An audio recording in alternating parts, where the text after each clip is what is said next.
ice in his head drummed like thunder suddenly. The sounds of merriment faded a little as he slowly climbed the stairs. In front of his door, he paused, listening to the dice. 2 attempts to rob him so far today. Twice his skull could have been broken. He was sure that dark friend had not seen him, and no one could call her gilded, but... He fingered a hilt under his coat, then took his hand away as a woman flared into his thoughts. A tall woman, falling with the hilt of a knife protruding between her breasts. His knife. Luck would just have to be with him. Sighing, he pushed open the door. The hunter that Elaine had made her warder turned, hefting his unstrung Two Rivers bow, her golden braid drawn over her shoulder. Her blue eyes fastened on him purposefully, and her face fixed itself in determination. She looked ready to drub him with the bow if she did not get what she wanted. "If this is about Oliver," he began, and suddenly a twist of memory unfolded. A mist thinned over 1 day, 1 hour in his life. There was no hope. With Shanchan to the west and White Cloaks to the east, no hope and only 1 chance. So he raised the curled horn and blew, not really knowing what to expect. The sound came golden as the horn, so sweet he did not know whether to laugh or cry. It echoed, and the earth and heavens seemed to sing. While that one pure note hung in the air, a fog began to rise, appearing from nowhere, thin wisps, thickening, billowing higher, until all was obscured as if clouds covered the land. And down the clouds they rode, as though down a mountainside. The dead heroes of legend, bound to be called back by the Horn of Valir. Arthur Hawkwing himself led, tall and hook-nosed, and behind came the rest, little more than 100. So few. But all those the wheel would spin out again and again to guide the pattern, to make legend and myth. Michael of the Pure Heart, and Siobhan the Hunter behind his black mask. He was said to herald the end of ages, the destruction of what had been, and the birth of what was to be. He and his sister Callian, called the Chooser, who rode red-masked at his side. Amarisu, with the sword of the sun glowing in her hands, and Pedric, the golden-tongued peacemaker. And there, carrying the silver bow with which she never missed. He pushed the door shut, trying to lean against it. He felt dizzy, dazed. You were she. Birgitta, for true. Burn my bones to ash, it's impossible. How? How? The woman of legend gave a resigned sigh and propped his bow back in the corner next to his spear. I was ripped out untimely, Hornsounder, cast out by Mogedion to die, and saved by Elaine's bonding. She spoke slowly, studying him as to be sure he understood. I feared you might remember who I used to be. Still feeling hit between the eyes, he flung himself scowling into the armchair beside his table. Who she used to be indeed. Fists on hips, she confronted him challengingly, no whit different from the Birgitta he had seen right out of the sky. Even her clothes were the same, though this short coat was red and the wide trousers yellow. Elaine and Nynaeve know and kept it from me, true? I weary of secrets, Birgitta, and they harbor secrets as a grain barn harbors rats. They've become Aes Sedai, eyes and hearts. Even Nynaeve is twice a stranger now. You have your own secrets. Folding her arms under her breasts, she sat on the foot of his bed.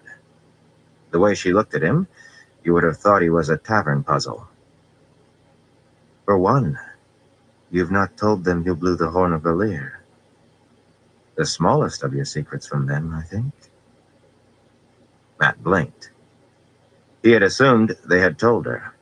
After all, she was Birgitta. What secrets do I have? Those women know my toenails and dreams. She was Birgitta. Of course. He leaned forward.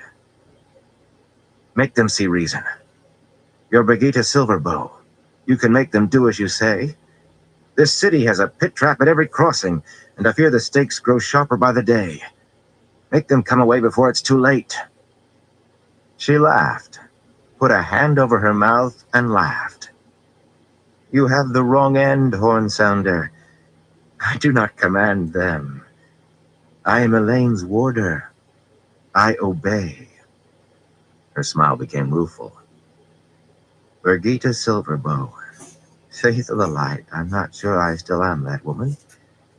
So much of what I was and knew has faded like mist beneath the summer sun since my strange new birth. I'm no hero now, only another woman to make my way. And as for your secrets, what language do we speak, Horn Sounder? He opened his mouth and stopped, really hearing what she had just asked. Nasana Irogavana de Murakashi, Denend Mapravena. Speak we what language, Sounder of the Horn? The hair on his neck tried to stand. The old tongue, he said carefully, not in the old tongue. An Aes Sedai once told me the old blood runs strong in... What are you bloody well laughing at now? You, Matt, she managed while trying not to double over. At least she was not speaking the old tongue anymore either. She knuckled a tear from the corner of her eye. Some people speak a few words, a phrase or two because of the old blood, usually without understanding what they say, or not quite. But you, one sentence you're an Aharoni High Prince, and the next a First Lord of Manetheren, accent and idiom perfect. No, don't worry, your secret is safe with me. She hesitated. Is mine with you? He waved a hand, still too flabbergasted to be offended. Do I look like my tongue flaps? He muttered. Brigitte, in the flesh. Burn me, I could use a drink. Before that was out of his mouth, he knew it was the wrong thing to say. Women never... That sounds the right notion to me, she said. I could use a pitcher of wine myself. Blood and ashes, when I saw you'd recognized me, I nearly swallowed my tongue. He sat up straight, as if he had been jerked, staring. She met his gaze with a merry twinkle and a grin. There's enough noise in the common room. We could overtalk without being overheard. Besides, I wouldn't mind sitting and looking a bit. Elaine preaches like a Tovin counselor if I ogle a man for longer than a heartbeat. He nodded before he thought. Other men's memories told him Tovins were a stark and disapproving people, abstemious to the point of pain. At least they had been, 1,000 years gone and more. He was not sure whether to laugh or groan. On the one hand, a chance to talk with Brigitte. Brigitte? He doubted he would ever get over the shock. But on the other, he doubted he would be able to hear the music downstairs for the noise of those dice rattling in his skull. She must be a key to it somehow. A man with any brains would climb out the window right now. A pitcher or two sounds fine to me, he told her. A stiff salt breeze up from the bay carried a touch of coolness for a wonder, but the night felt oppressive to Nynaeve. Music and snatches of laughter drifted into the palace, and faintly from within as well. She had been invited to the ball by Tylin herself, and Elaine and Avienda too, but all declined with varying degrees of politeness. Avienda had said there was only one dance she was willing to do with Wetlander men, which made Tylin blink uncertainly. For herself, Nynaeve would have liked to go. Only a fool passed up any chance to dance. Yet she knew if she had, she would have done exactly what she was doing, sat somewhere worrying and trying not to chew her knuckle to a nub. So there they all were, closeted in their apartments with Tom and Jewel, and anxious as caged cats, while everyone else in Ebu Dar made merry. Well, she was, anyway. What could be keeping Brigitte? How long did it take to tell a man to present himself first thing in the morning? Light. The whole effort was useless, and it was long past time for bed. Long past. If she could only sleep, she could put away memories of the morning's horrible journeys by boat.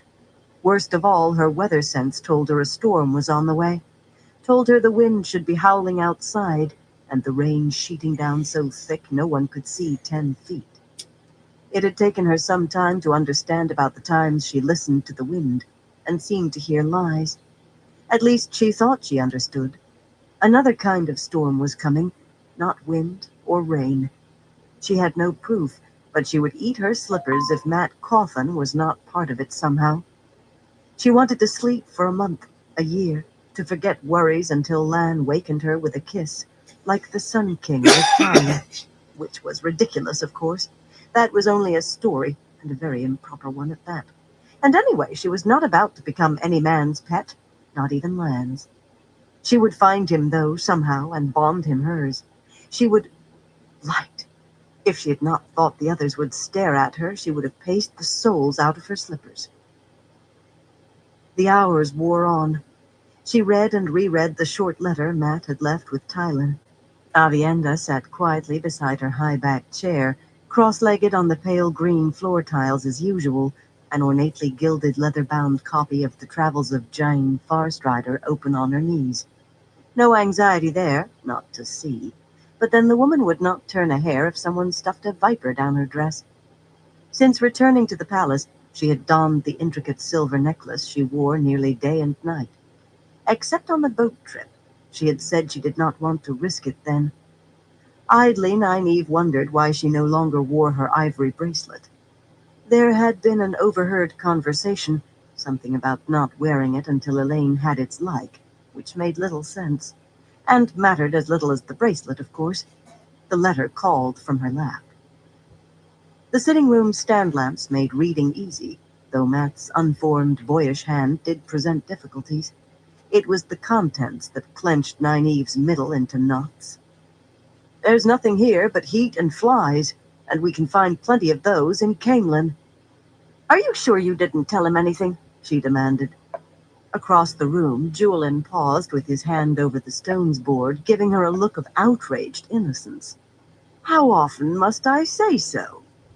Outraged innocence was one of the things men did best, especially when they were guilty as foxes in the henyard. Interesting that the carving around the board's rim was of foxes. Tom, seated across the lapis-inlaid table from the thief-catcher, looked as little the gleeman in his finely cut coat of bronze wool as he did the man who had once been Queen Morghase's lover. Gnarled and white-haired, with long mustaches and thick eyebrows, he was frustrated patience from his sharp blue eyes to his boot soles. I can't see how we could have, Nynaeve, he said dryly, given that you told us next to nothing until tonight. You should have sent Julian and me. Nynaeve sniffed loudly, as if those two had not been running around like chickens with their heads off ever since they arrived, prying into her and Elaine's affairs on Matt's say-so. Those three could not be together 2 minutes without gossiping either. Men never could. The truth of it was, she admitted reluctantly, using the men had never occurred to them. You'd have gone off carousing and drinking with him, she muttered. Don't tell me you would not. That must be where Matt was, leaving Brigitta to cool her feet at the inn. That man would find some way to set the whole scheme awry. And what if they had? Leaning beside one of the tall, arched windows, peering out at the night through the white-painted iron balcony, Elaine giggled. She was tapping her foot, though how she could make out one tune from all those floating in the darkness was a wonder. It is a night for carousing. Nynaeve frowned at her back. Elaine had been increasingly peculiar all night. If she had not known better, she would have suspected the other woman had been sneaking out to snatch sips of wine. Gulps of it, actually. Even if Elaine had not been under her eye, though, that was impossible. Each of them had had a rather unfortunate experience with too much wine, and neither had again let herself have more than a single cup at a time. It is Jakim Karadin who interests me, Avienda said, closing the book and setting it beside her. She refused to consider how odd she looked, sitting on the floor in a blue silk dress. Among us, shadow runners are killed as soon as found, and not clan, sept, society, or first sister will raise a hand in protest. If Jakin Karadin is a shadow runner, why does Tylen Mitsobar not kill him? Why do we not? Matters are a little more complex here, Nynaeve told her, though she had wondered the same. Not why Karadin was not killed, of course, but why he was still allowed to come and go as he wished. She had seen him in the palace that very day, after she had been handed Mat's letter, after she had told Tylen what it contained. He had spoken with Tylen above an hour and departed with as much honor as when he arrived. She had meant to discuss it with Elaine, but the question of what Matt knew and how kept intruding. That man would make trouble. He would, somehow. This business was going to go wrong no matter what anyone said. Bad weather was coming. Tom cleared his throat. Tylen is a weak queen, and Karadin the ambassador of a power. Placing a stone, he kept his eyes on the board. He sounded as though he was thinking aloud. By definition, a white-cloak inquisitor cannot be a dark friend. At least, that's how it is defined in the Fortress of the Light. If she arrests him, or even charges him, she'll find a white-cloak legion in Ebudar before she can blink. They might leave her the throne, but she'd be a puppet from then on, strings pulled from the Dome of Truth. Aren't you ready to concede yet, Jewelin? The thief-catcher glared at him, then bent to a furious study of the board.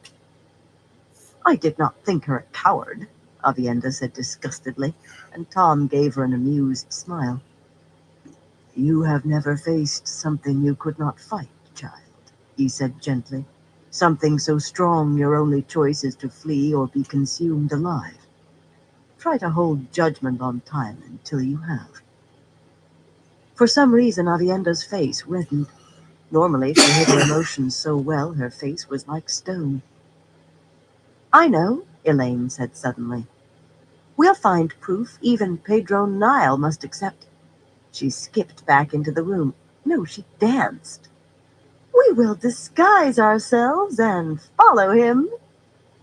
Suddenly, it was no longer Elaine standing there in a green Ebudari gown, but a Domani woman in thin, clinging blue. Nynaeve leaped up before she could stop, and her mouth tightened with exasperation at herself. Just because she could not see the weaves at the moment was no reason to be startled by illusion.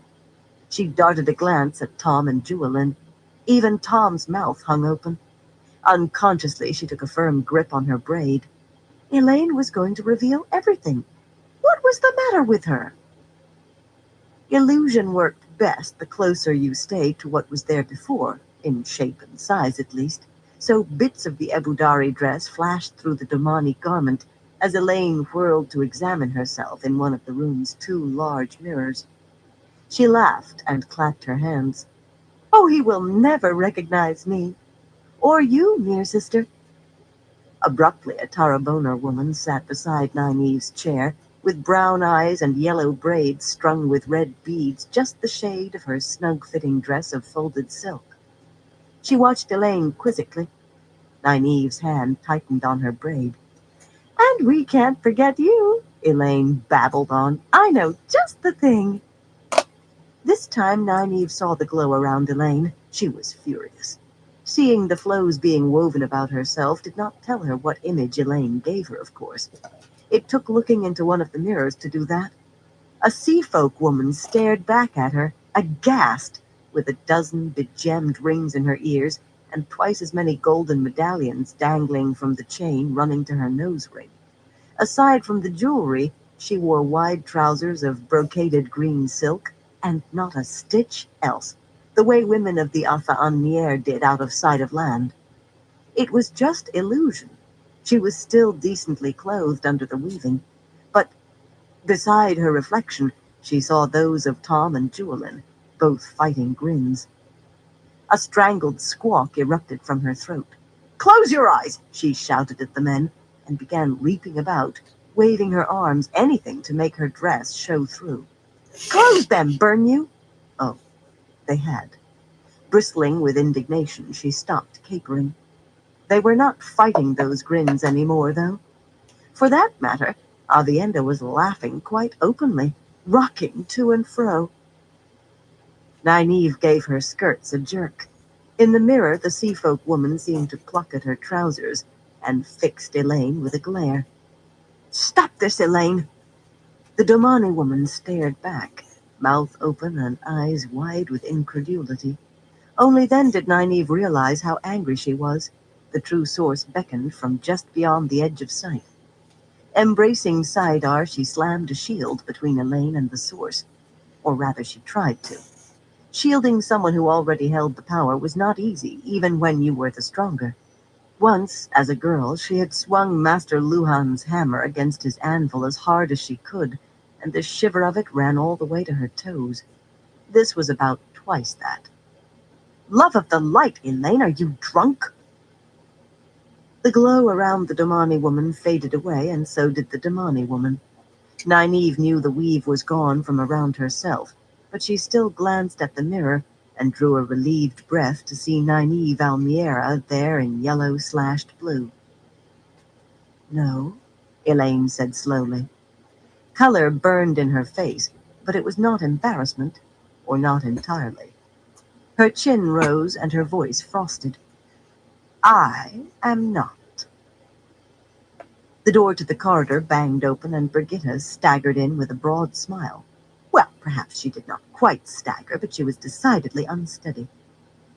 "I did not expect you all to remain awake for me," she said brightly. "Well, you'll be interested to hear what I have to say. But first," with the two steady steps of someone carrying considerable drink inside, she vanished into her room. Tom stared at her door with a bemused grin, Jewelin with an incredulous one. They knew who she was, the truth of it. Elaine just glared down her nose.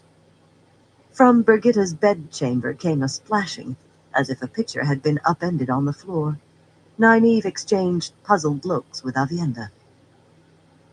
Brigitta reappeared with her face and hair dripping and her coat soaked from shoulders to elbows. "Now my wits are clearer," she said, settling into one of the ball-footed chairs with a sigh. "That young man has a hollow leg and a hole in the bottom of his foot.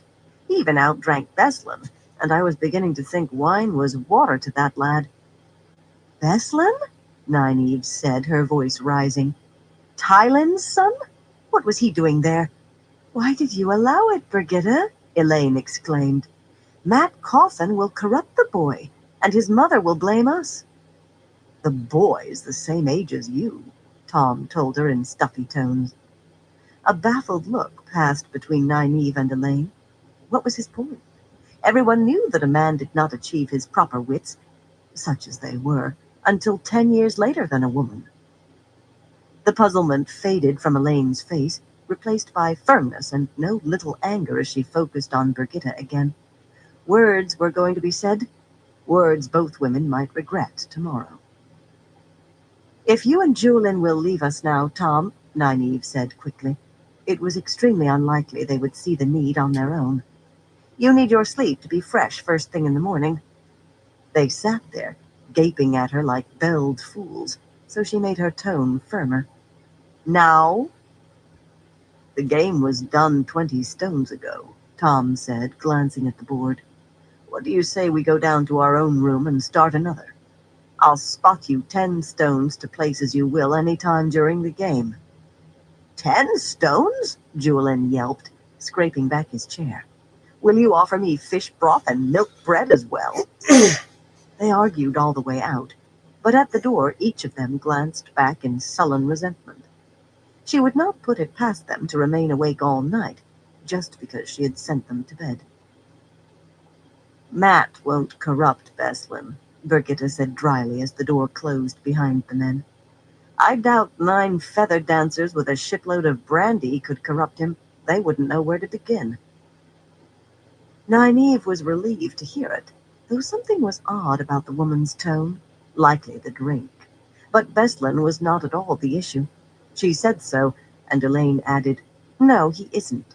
You got drunk, Brigitta, and I felt it. I still feel tipsy if I don't concentrate. The bond is not supposed to work that way. Aes Sedai don't fall over giggling if their warders drink too much."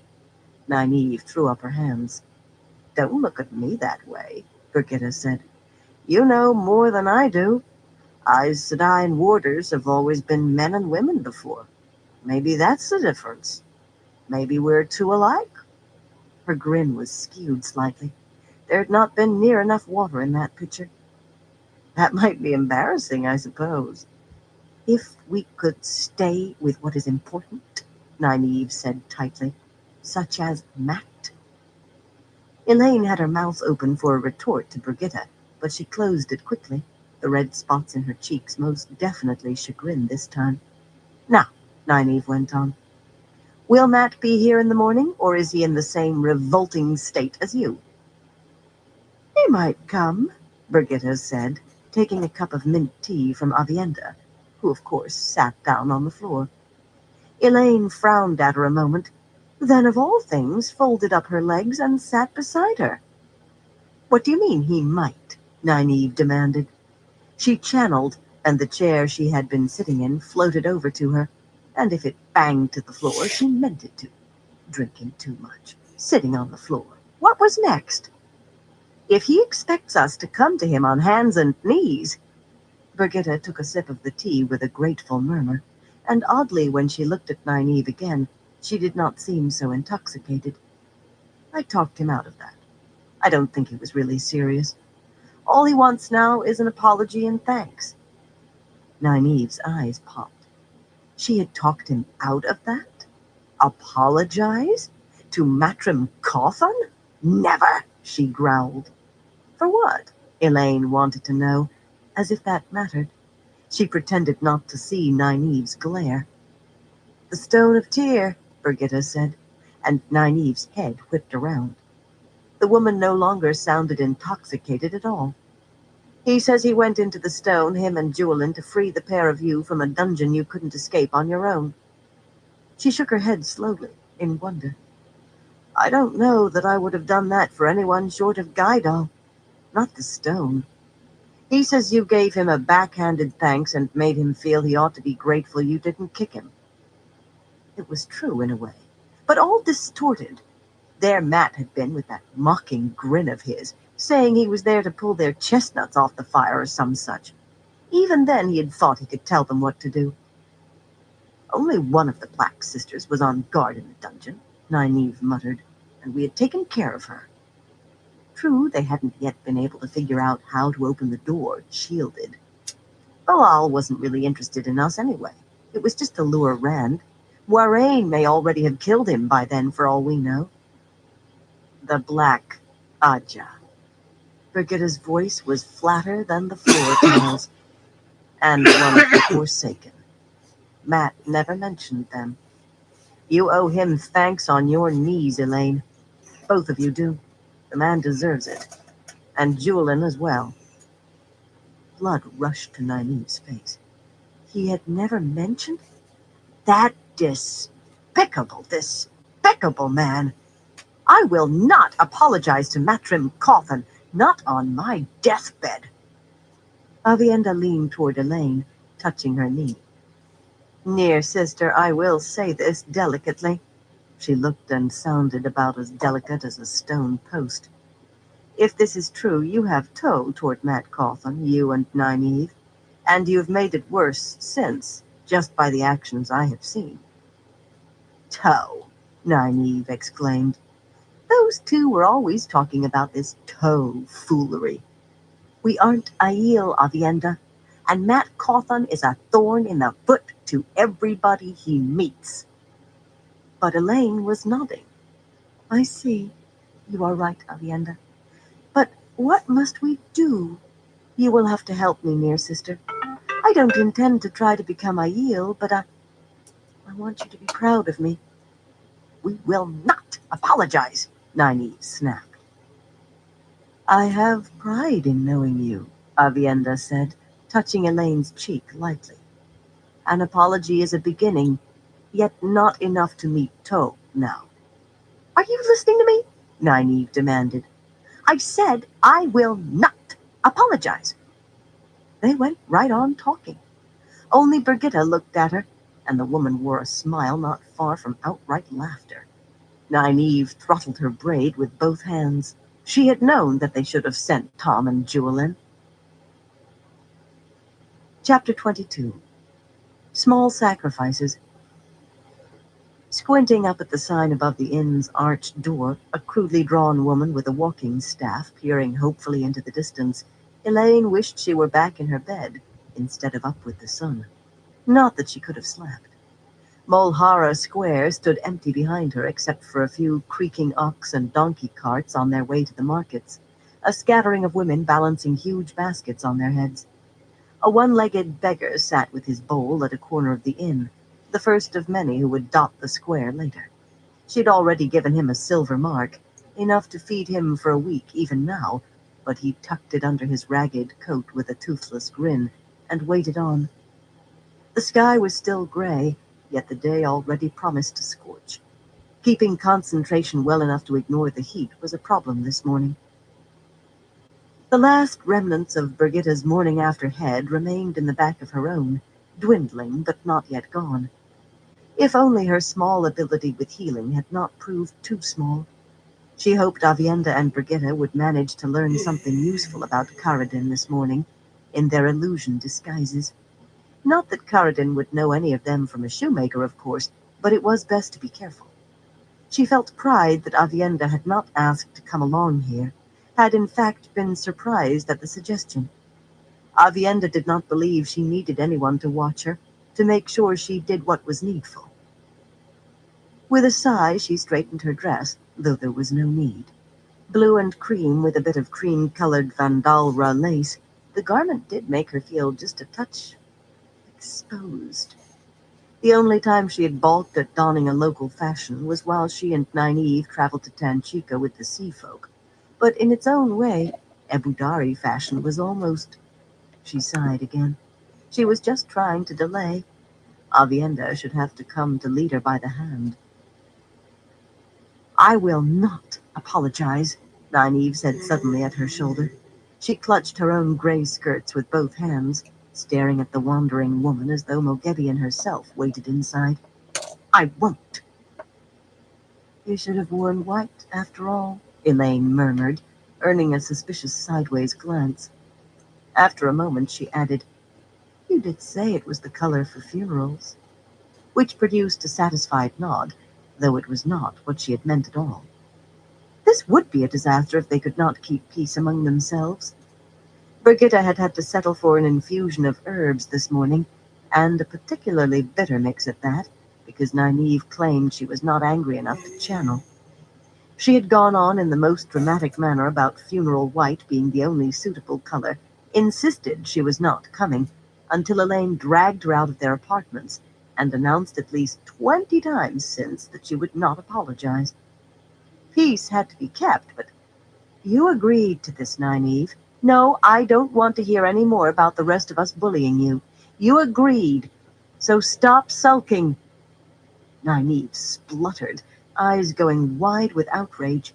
She was not to be diverted, though, despite one fiercely incredulous sulking under her breath.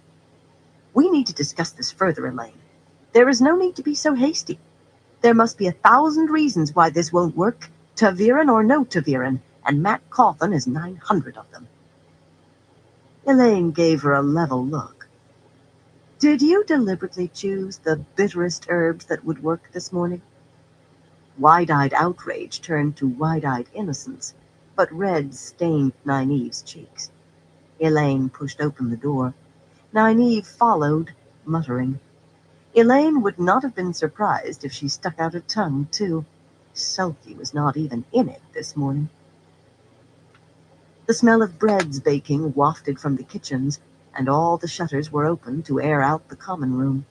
A plump-cheeked serving woman standing atop a tall stool stretched on tiptoes to take down the draggled evergreen branches from above the windows, while others replaced tables and benches and chairs that must have been taken away for the dancing.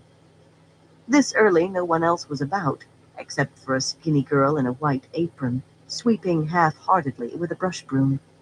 She might have been pretty if her mouth had not seemed set in a constant pout.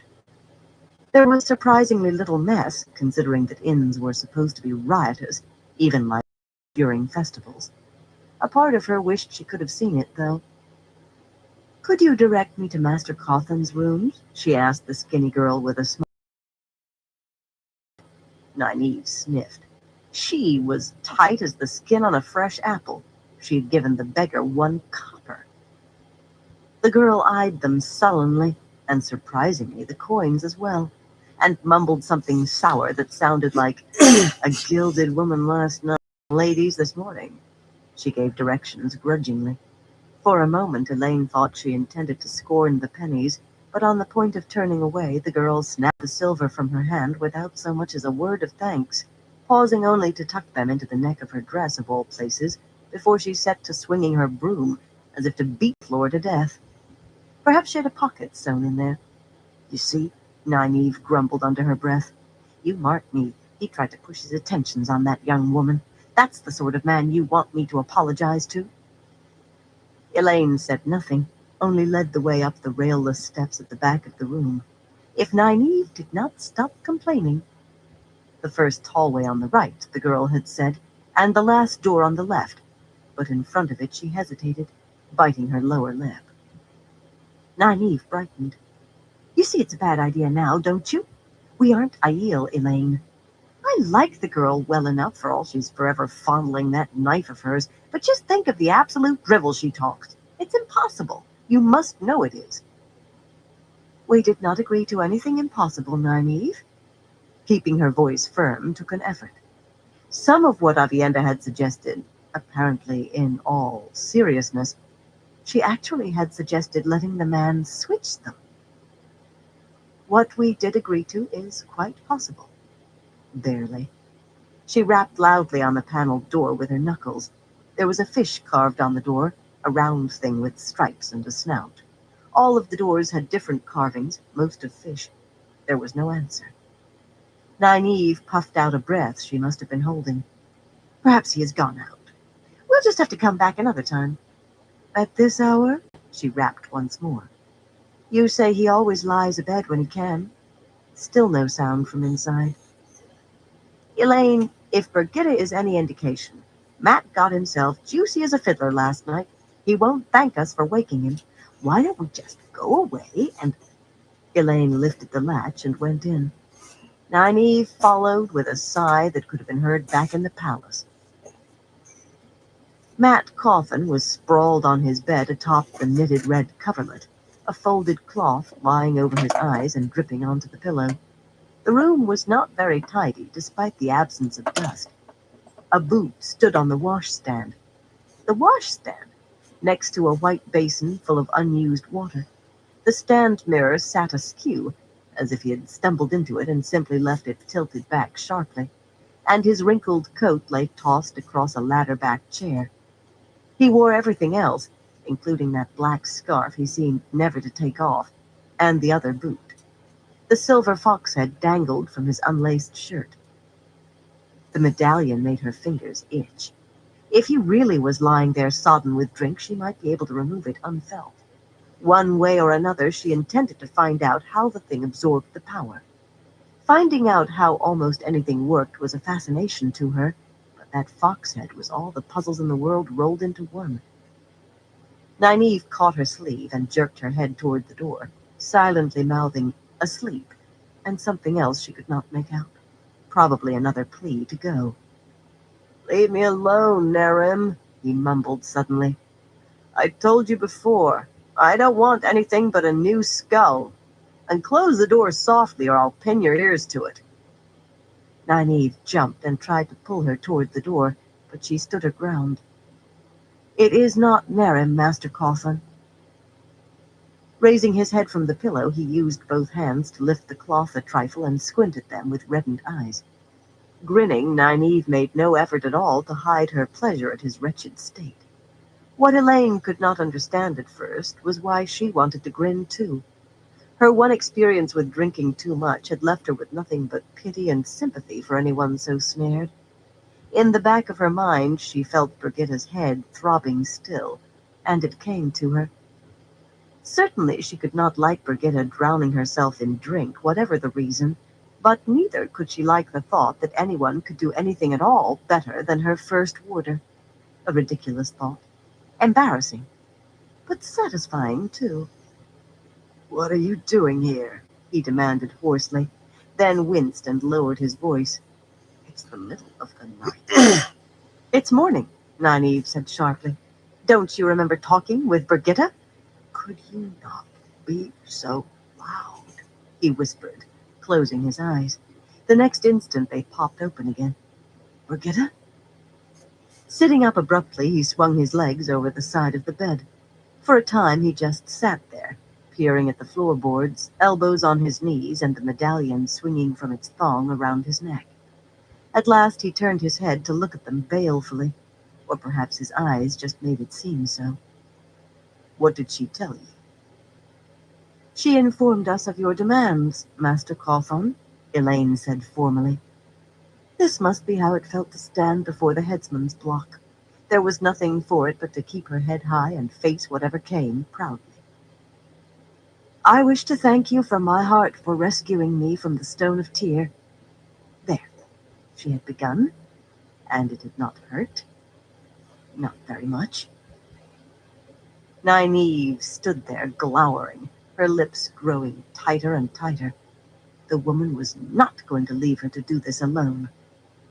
Elaine embraced the source almost before she thought, and channeled a thin flow of air that flicked Nynaeve's earlobe like a snapping finger. The woman clapped a hand to her ear and glowered, but Elaine simply turned coolly back to Master Cawthon and waited. "I thank you, too," Nynaeve mumbled sullenly at last. "From the heart." Elaine rolled her eyes in spite of herself. Well, he had asked them to speak more softly, and he did seem to hear. Strangely, he shrugged with embarrassment. "Oh, that. It was nothing. Likely thing you'd have gotten yourself free in another tick without me." His head sank to his hands, and he pressed the damp cloth to his eyes once more. "On your way out, would you ask Kyra to bring me some wine punch? A slender girl, pretty, with a warm eye." Elaine quivered. Nothing? The man demanded an apology. She humbled herself to give it, and now it was nothing? He was not deserving of sympathy or pity. She still held Saidar, and she considered thumping him with a much thicker flow than she had used on Nynaeve. Not that that would do any good so long as he wore the fox head. Then again it hung loose, not touching him. Did it offer the same protection when it was not? Nynaeve ended her speculation by lunging for him, fingers clawed. Elaine managed to put herself between them and seize the other woman by the shoulders. For a stretched moment they stood nose to nose, except for the difference in their heights. With a grimace, Nynaeve finally relaxed, and Elaine felt it was safe to release her. The man still had his head bowed, all unaware.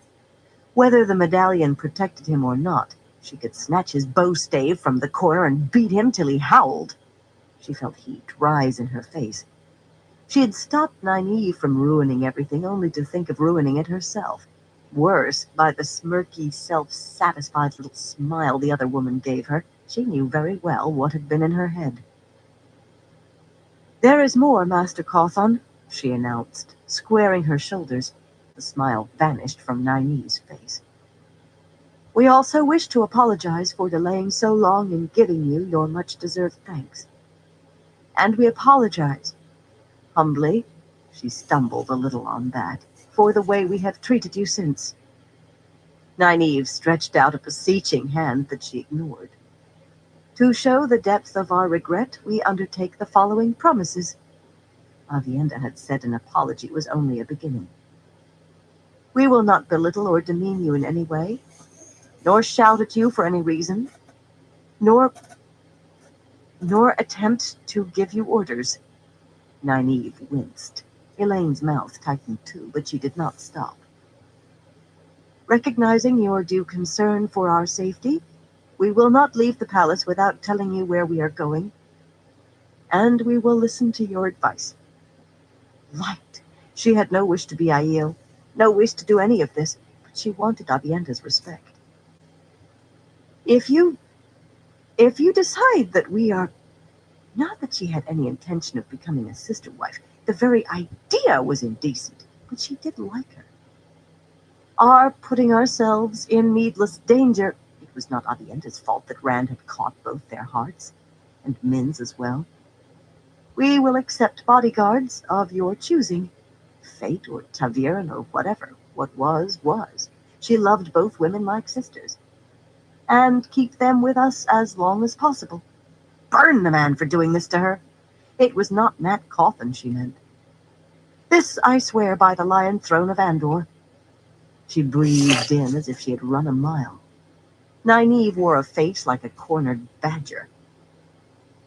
His head swiveled toward them ever so slowly, and he lowered the cloth just enough to expose one red-streaked eye. You sound like you have an iron rod down your throat, my lady, he said mockingly. You have my permission to call me Matt. Odious man. He would not know civility if it bit him on the nose. That sanguine eye slanted toward her. What about you, Nynaeve? I heard a lot of we from her, but not a word from you. I won't shout at you, Nynaeve shouted. And all the rest, too. I promise. You. She gobbled on the edge of swallowing her tongue as she realized she could not call him one of the names he warranted without breaking the promise already. And yet the effect of her shout was most gratifying. With a cry, he shuddered and dropped the cloth, clutched his head with both hands. His eyes bulged. Flaming dice, he whimpered, or something very like. It suddenly struck Elaine that he would be a very good source of pithy language. Stablemen and the like always seemed to scrape their tongues clean the moment they saw her. Of course she had promised herself to civilize him, to make him useful to Rand, but that need not interfere too much with his language. In fact, she realized there was a good deal she had not promised not to do. Pointing that out should settle Nynaeve considerably. After a long moment, he spoke in a hollow voice. Thank you, Nynaeve. He paused to swallow hard. I thought you two must be somebody else in disguise there for a bit. Since I still seem to be alive, we might as well take care of the rest of it. I seem to recall that Brigitta said you wanted me to find something for you. What? You won't find it, Nynaeve told him in a firm voice. Well, perhaps more hard than firm, but Elaine did not think of calling her down. He merited every wince. You will accompany us, and we will find it. Backtracking already, Nynaeve? Somehow he managed a derisive sneer, especially hideous with his eyes. You just finished promising to do as I say. If you want to tame Taviran on a leash, go ask Rand or Perrin and see what answer you get. We promised no such thing, Matron Coffin, Nynaeve snapped, going up on her toes. I promised no such thing. She looked about to fling herself at him again. Even her braid seemed to bristle. Elaine kept a better rein on her temper. They would get nowhere bludgeoning him. We will listen to your advice and accept it, if it is reasonable, Master Matt, she chided gently. Surely he could not really believe they had promised. Looking at him, though, she saw that he did. Oh, light. Nynaeve was right. He was going to be trouble. She held that rein firmly. Channeling again, she lifted his coat from the chair to a proper place on one of the pegs on the wall so she could sit, back straight, arranging her skirts carefully. Keeping her promises to Master Coffin, Matt, and to herself were going to be difficult, but nothing he said or did could touch her. Nynaeve eyed the only other place to sit, a low carved wooden footstool, and remained standing. One hand moved toward her braid before she folded her arms. Her foot tapped ominously. The Atha-Anmier call it the Bowl of the Winds, Master Matt. It is a ter'angreal. By the end, a light of excitement shone through his sickliness. Now, that would be a thing to find, he murmured. In the Rahad. He shook his head and flinched. I'll tell you this now.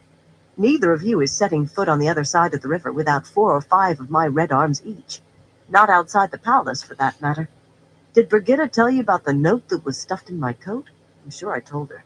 And there's Carden and his dark friends. You can't tell me he isn't up to something. Any sister who supports Egwene's Amelin is in danger from the tower. Bodyguards everywhere. Light. A dangerous light shone in Nynaeve's eyes, and her foot tapped faster. We cannot hide, Matt, and we will not. Jaikin Karadin will be taken care of in due course. They had not promised to tell him everything, and they could not let him be diverted. There are more important matters afoot. Due course? He began, voice rising in disbelief, but Nynaeve cut him short. 4 or 5 each, she said sourly. That's ridiculous. Her eyes shut for a moment, and her tone became milder. Slightly milder. I mean to say it isn't sensible. Elaine and me, Brigitte and Avienda, you don't have that many soldiers. Anyway, all we really need is you. That last came out as though dragged. It was too much an admission. Brigitte and Avienda don't need minders, he said absently. I suppose this bowl of the winds is more important than Karadin, but it doesn't seem right, letting dark friends walk loose. Slowly, Nynaeve's face turned purple. Elaine checked her own in the stand mirror, relieved to see she was maintaining her composure. On the outside, anyway. The man was reprehensible. Minders? She was not sure which would be worse, that he had flung that offhand insult on purpose, or that he had done so without realizing. She eyed herself in the mirror again and lowered her chin a trifle. Minders? She was poise itself. He studied them with those bloodshot eyes, but saw nothing, apparently. Was that all Brigitte told you? He asked, and Nynaeve snapped back. That was quite enough, I think, even for you. Inexplicably, he looked surprised and quite pleased. Nynaeve gave a start, then folded her arms around herself tighter.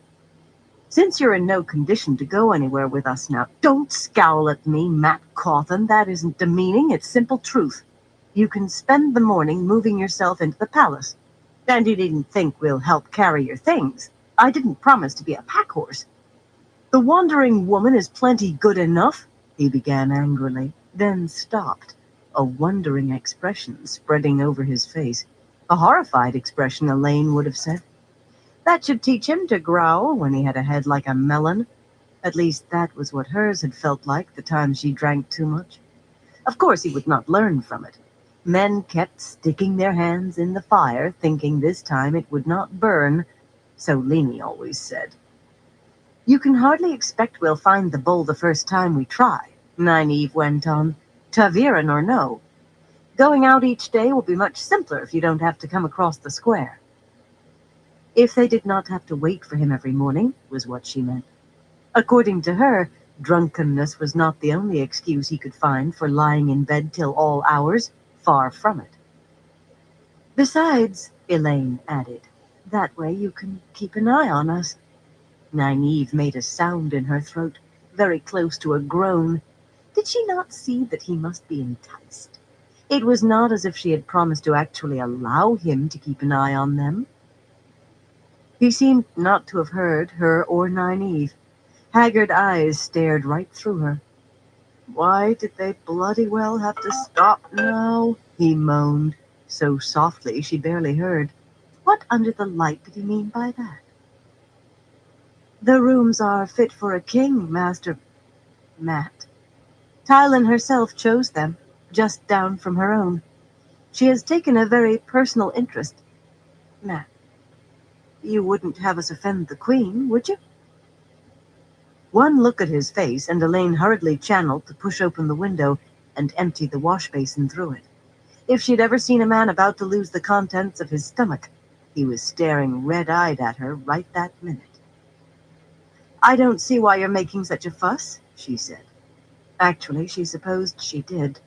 Some of the serving women here probably let him paw them, but she doubted many in the palace would, if any. He would not be able to drink and gamble his nights away either. Tylan surely would not allow a bad example for Beslin. We all must make sacrifices. With an effort, she stopped there, not telling him that his was small and only right, theirs monstrous and unjust, no matter what Avienda said. Nynaeve had certainly railed against any sacrifice. He put his head in his hands again, making strangled noises while his shoulders shook. He was laughing. She hefted the basin on a flow of air, considering hitting him with it. When he raised his eyes again, though, he looked outraged for some reason. "Sacrifices," he snarled. "If I asked you to make the same, you'd box every ear in sight and pull the roof down on my head." Could he still be drunk? She decided to ignore his frightful glare. "Speaking of your head, if you would like healing, I'm sure Nynaeve would oblige." If she had ever been angry enough to channel, she was now. Nynaeve gave a small jerk and glanced at her from the corner of one eye. "Of course," she said hurriedly. "You want?"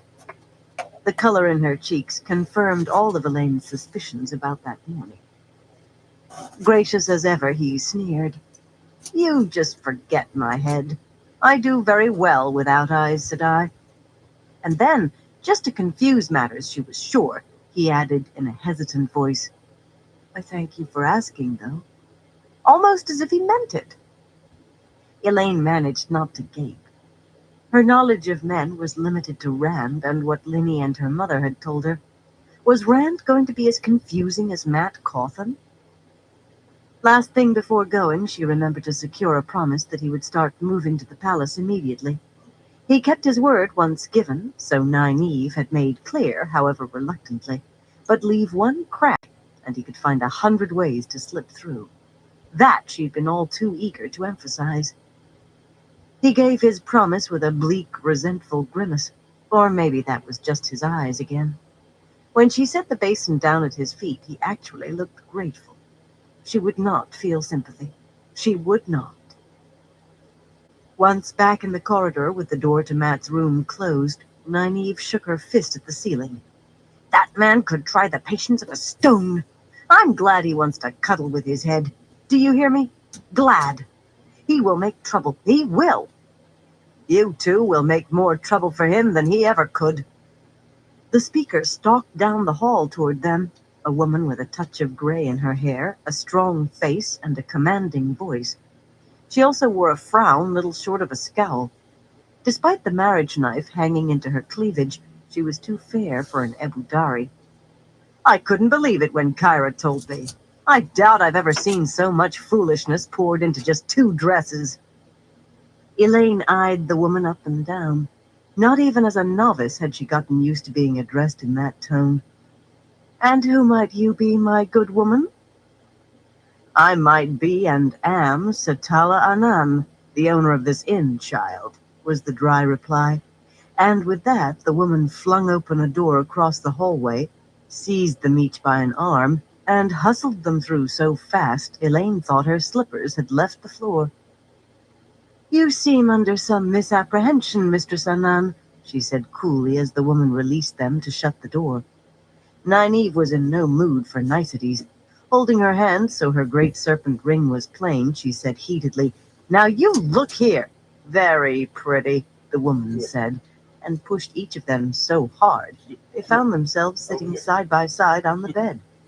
Elaine's eyes popped in disbelief. This Anan woman confronted them, grim-faced, fists on her hips, for all the world like a mother about to castigate her daughters. "Flaunting that just shows how silly you are. That young man will dandle you on his knee, 1 on each, I shouldn't wonder, if you allow. He'll take a few kisses, and as much else as you're willing to give, but he won't harm you. You can harm him, though, if you keep on with this." Harm him? The woman thought she thought he had dandled. She thought... Elaine did not know whether to laugh or cry, but she stood up, straightening her skirts. "As I said, Mistress Anan, you are under a misapprehension." Her voice became smoother as she went on, confusion giving way to calm.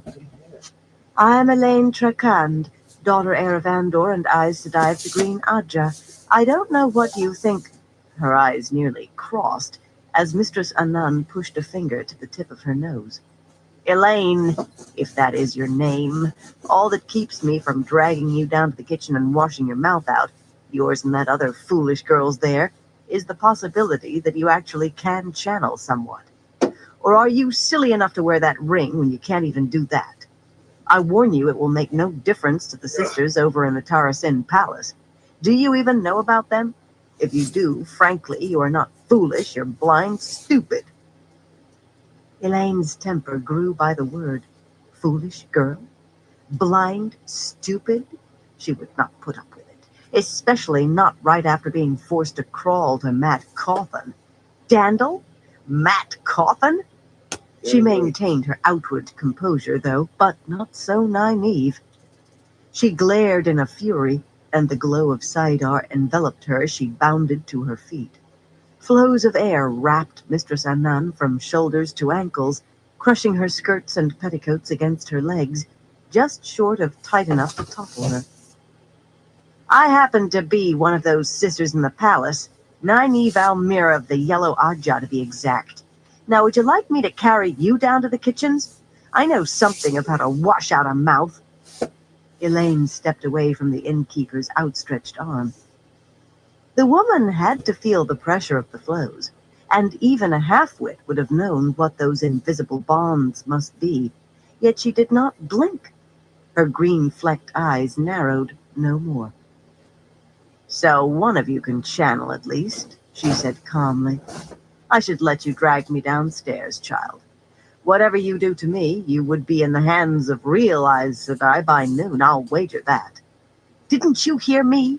Nynaeve demanded. The Annan woman did not even pause. You'll not only spend the next year blubbering, you will do part of it in front of anyone you told that you were Aes Sedai. Be sure they'll make you tell. They will turn your liver to water. I should let you go blundering on your way, or else run across the palace as soon as you loose me. The only reason I don't is that they'll make an example of Lord Matt nearly as much as of you, if they even suspect he's helped you. And as I said, I like the young man. I'm telling you, Nynaeve tried again, but still the innkeeper gave her no chance to tell anything. Tied like a bundle, the woman was a boulder rolling downhill. She was the whole hillside falling, flattening whatever lay in its path. Trying to keep up the lie does no good, Nynaeve. You look to be, 21, give or take a year, so you might be as much as 10 years older if you've already reached the slowing. You might even have worn the shawl 4 or 5 years, except for one thing. Her head, the only part of her she could move, swiveled toward Elaine. You, child, aren't old enough to have slowed yet, and no woman has ever worn the shawl as young as you. Never in the history of the tower. If you ever were in the tower, I'll wager you wore white and squeaked every time the mistress of novices glanced your way. You had some goldsmith make that ring for you. There are some, fool enough, I hear. Or maybe Nynaeve stole it for you if she has any right to hers. Either way, since you can't be a sister, neither can she. No Aes Sedai would travel with a woman who was pretending. Elaine frowned, not noticing that she was chewing her lower lip. Slowing. How did an innkeeper in Ebu Dar know those words? Maybe Satala Annan had gone to the tower as a girl, though she would not have remained long, since she clearly could not channel. Elaine would have known even if her ability had been as small as her own mother's, and Morgase Trakand had had an ability so small she would have been sent away in a matter of weeks, probably, had she not then been daughter heir. Release her, Nynaeve, she said, smiling. She truly did feel more well-disposed toward the woman now. It must have been terrible to make that journey to Tar Valon, only to be turned away. There was no reason the woman had to believe them. Something tickled at that, but she could not say what. No reason at all. But if she had made the trip to Tar Valon, maybe she would walk across the Mulhara. Marililla or any of the other sisters could set her straight. Release her? Nynaeve yelped. Elaine! Release her. Mistress Annan, I see the only way to convince you is the Amerlin's seat and 3 sitters couldn't convince me, child. Light. Did she ever let anyone finish a sentence? Now, I don't have time for any more games. I can help the pair of you. I know those who can anyway, some women who take in strays. You can thank Lord Matt that I'm willing to take you to them, but I must know. Were you ever in the tower, or are you Wilders? If you were there, were you put out, or did you run away? The truth. They handle each in a different way. Elaine shrugged. They had done what they came for. She was more than ready to stop wasting time and get on with what needed doing next. If you won't be convinced, then that's all there is to it. Nynaeve, it is past time we were on our way. The flows around the innkeeper vanished, and the glow around Nynaeve, too. But Nynaeve stood there watching the woman warily, hopefully. She wet her lips. You know a group of women who can help us? Nynaeve, Elaine said. We don't need any help. We are Aes Sedai, remember? With a wry glance in her direction, Mistress Annan gave her skirts a shake to straighten them, and bent to smooth her exposed petticoats. Her real attention was on Nynaeve. Elaine had never felt so completely shunted aside in her life. I know a few women who take in the occasional wilder or runaway, or woman who failed her test for accepted or the shawl. There must be at least 50 of them altogether, though the number changes. They can help you find a life without the risk of a real sister making you wish she'd just skin you and be done. Now don't lie to me. Were you ever in the tower? If you've run away, you might as well decide to go back. The tower managed to find most runaways even during the War of the 100 Years, so you needn't think this little bother now will stop them. In truth, my suggestion then would be to go across the square and throw yourself on a sister's mercy. It will be a small mercy, I'm afraid, but you can believe me, it's more than you'll find if they have to drag you back. You won't even think of so much as leaving the tower grounds without permission after that. Nynaeve drew a deep breath. We were told to leave the tower, Mistress Annan. I will swear to that however you ask. Elaine stared in disbelief. Nynaeve, what are you saying? Mistress Annan, we are Aes Sedai. The Annan woman laughed. Child, let me talk with Nynaeve, who at least seems old enough to have sense. You tell the circle that, and they will not take it kindly. They won't care you can channel. They can too. And they'll smack your bottom or toss you out in the street on your nose if you play the fool. Who is this circle? Elaine demanded. We are Aes Sedai. You come across to the Tarasin Palace and you will see.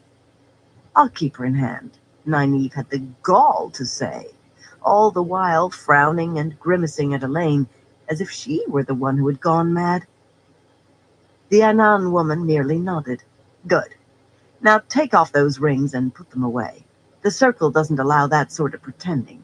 They'll have them melted down to give you a start. Though by the look of your dresses, you have coin. If you stole it, don't let Rihanna know. One of the first rules you'll have to learn is don't steal even if you are starving. They don't want to draw attention. Elaine made a fist and thrust it behind her back, and watched Nynaeve meekly slip her ring off and tuck it into her belt pouch. Nynaeve, who howled every time Marililla or Adelius or any of them forgot she was a full sister. Trust me, Elaine, Nynaeve said, which Elaine would have had an easier time of if she had any notion what the woman was up to. Still, she did trust her, mostly. A small sacrifice, she muttered. Aes Sedai did go without their rings when the need arose, and she had too while passing for a sister. But it was hers by right now. Removing that band of gold almost hurt physically. Talk to your friend, child, the Anan woman told Nynaeve impatiently. Rihanna Corley won't put up with all this sulky pouting, and if you make me waste my morning for nothing. Come along, come along. It's lucky for you I like Lord Matt. Elaine held on to cool composure by a fingernail. Sulky pouting? Sulky pouting? When she had the chance, she was going to kick Nynaeve where it hurt. Chapter 23. Next door to a weaver. Nynaeve did want to talk to Elaine away from the innkeeper's ears, but she did not find the chance right away. The woman marched them out of the room, doing a fine imitation of a guard on prisoners, her stony impatience undented by the wary look she cast at Matt's door. At the back of the inn, a set of unrailed stone steps led down into a large hot kitchen full of baking smells, where the roundest woman Nynaeve had ever seen was wielding a large wooden spoon like a scepter, directing three others in sliding crusty brown loaves from the ovens and replacing them with rolls of pale dough. A large pot of the coarse white porridge that was eaten for breakfast hereabout bubbled gently on one of the white-tiled stoves. "Enid," Mistress Annan addressed the round woman, "I'm going out for a little while. I need to take these two children to someone who has time to mother them properly." Wiping broad, floury hands on a piece of white toweling, Enid studied Nynaeve and Elaine disapprovingly. Everything about her was round, her sweaty olive-skinned face, her dark eyes, all of her. She seemed made of very large balls stuffed into a dress. The marriage knife she wore hanging outside her snowy apron sparkled with a full dozen stones.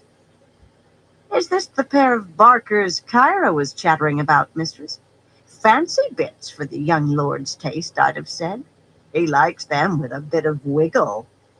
That amused her by her tone. The innkeeper shook her head in vexation. "I told that girl to hold her tongue. I won't let that sort of rumor touch the wandering woman.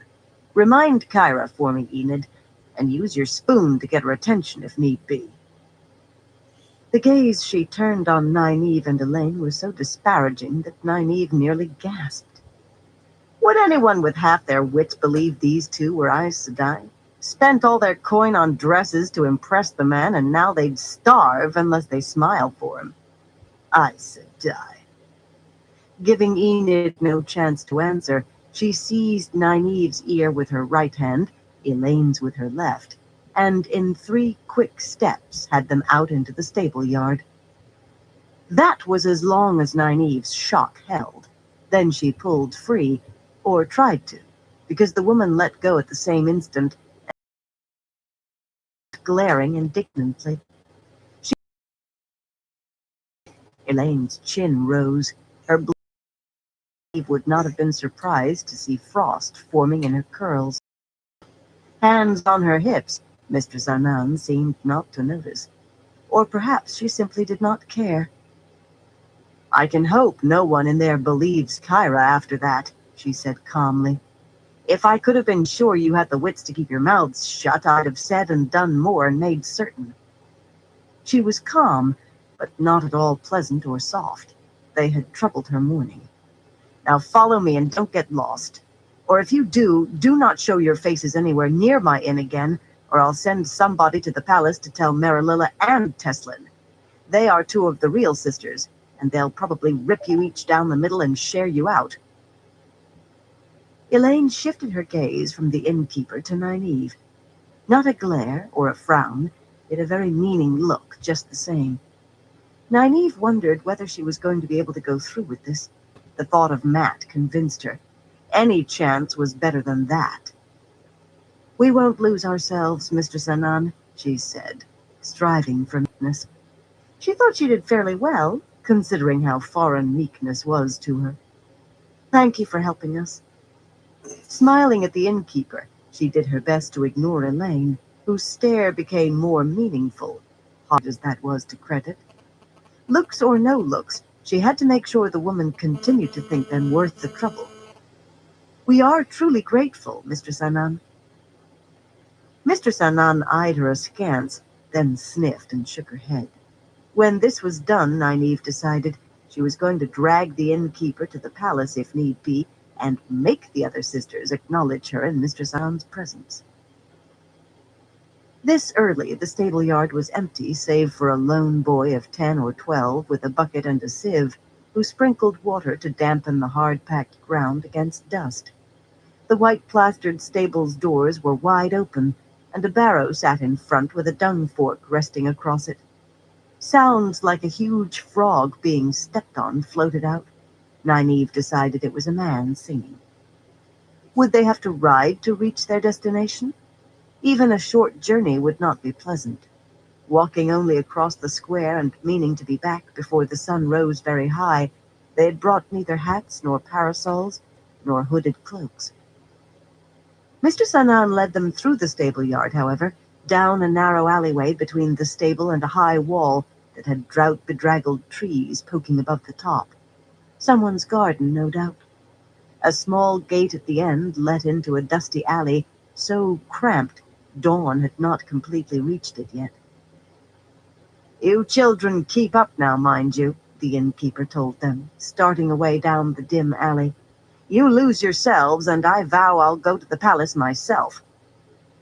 Nynaeve took a grip on her braid with both hands as she followed, to keep them from the Anan woman's throat. How she yearned for her first gray hairs. First the other Aes Sedai, then the sea folk. Light, she did not want to think about them. And now an innkeeper. No one took you seriously unless you had at least a little gray. Even an Aes Sedai's ageless face could not possibly do as well in her estimation. Elaine was lifting her skirts out the dust, though their slippers still kicked up little puffs that settled on the hems of their dresses. "Let me see," Elaine said softly, looking straight ahead. Softly, but coolly. Very coolly, in fact. She had a way of slashing someone to tatters without letting her tone heat that Nynaeve admired, usually. Now it just made her want to box the other woman's ears. "We could be back in the palace, drinking blueberry tea and enjoying the breezes, while we waited for Master Cawthon to move his belongings. Perhaps Avienda and Brigitte might return with something useful. We could finally be settling exactly what to do with the man. Do we simply follow him along the streets of the Rahad and see what happens, or take him into buildings that look likely, or let him choose? There must be 100 worthwhile uses for this morning, including deciding whether it's safe to go back to Egwene, ever, after that bargain the sea folk wrung out of us. We have to talk about that sooner or later. Ignoring it won't help. Instead, we are off on a walk of who knows what length, squinting into the sun the whole way if we keep on as we are, to visit women who feed runaways from the tower. Myself, I don't have much interest in catching runaways this morning or any morning, but I'm sure you can explain it, so I will understand. I do so want to understand, Nynaeve. I would hate to think I'm going to kick you the length of the Mulhara for nothing." Nynaeve's eyebrows drew down. Kick her? Elaine really was becoming violent, spending so much time with Avienda. Someone ought to slap some sense into that pair. "The sun isn't high enough to make us squint yet," she muttered. "It would be soon, unfortunately. Think, Elaine. 50 women who can channel, helping wilders and women put out of the tower." She felt guilty sometimes using the term wilders. In the mouths of most Aes Sedai it was an insult, but she intended to make them speak it as a badge of pride one day. And she called them the Circle. That doesn't sound like a few friends to me. It sounds organized. The alley meandered between high walls and the backs of buildings, many showing bare brick through the plaster, between palace gardens and shops where an open back door revealed silversmiths, or tailors, or woodcarvers at work. Every so often, Mistress Anan looked over her shoulder to make sure they still followed. Nynaeve gave her smiles and nods she hoped would convey eagerness. "Nynaeve, if 2 women who could channel made a society, the tower would fall on them like a pack of wolves. How would Mistress Anan know whether they can or not anyway? Women who can and aren't Aes Sedai do not go about making a show of themselves, you know. Not for very long, anyway. In any case, I can't see it makes a difference. Egwene might want to bring every woman who can channel into the tower somehow, but that is not what we are about here." The frosty patience in Elaine's voice tightened Nynaeve's hands on her braid. How could the woman be so dense? She bared her teeth again for Mistress Anan, and managed not to scowl at the innkeeper's back when her head turned forward once more.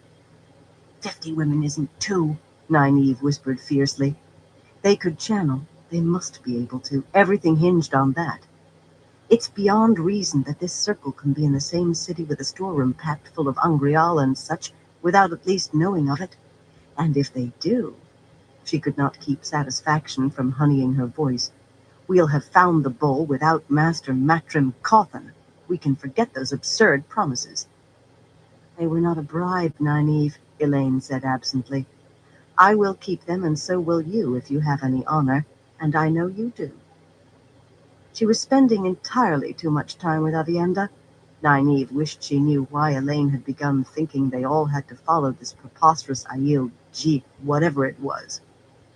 Elaine bit her underlip, frowning. All that iciness seemed to have vanished. She was herself again, apparently.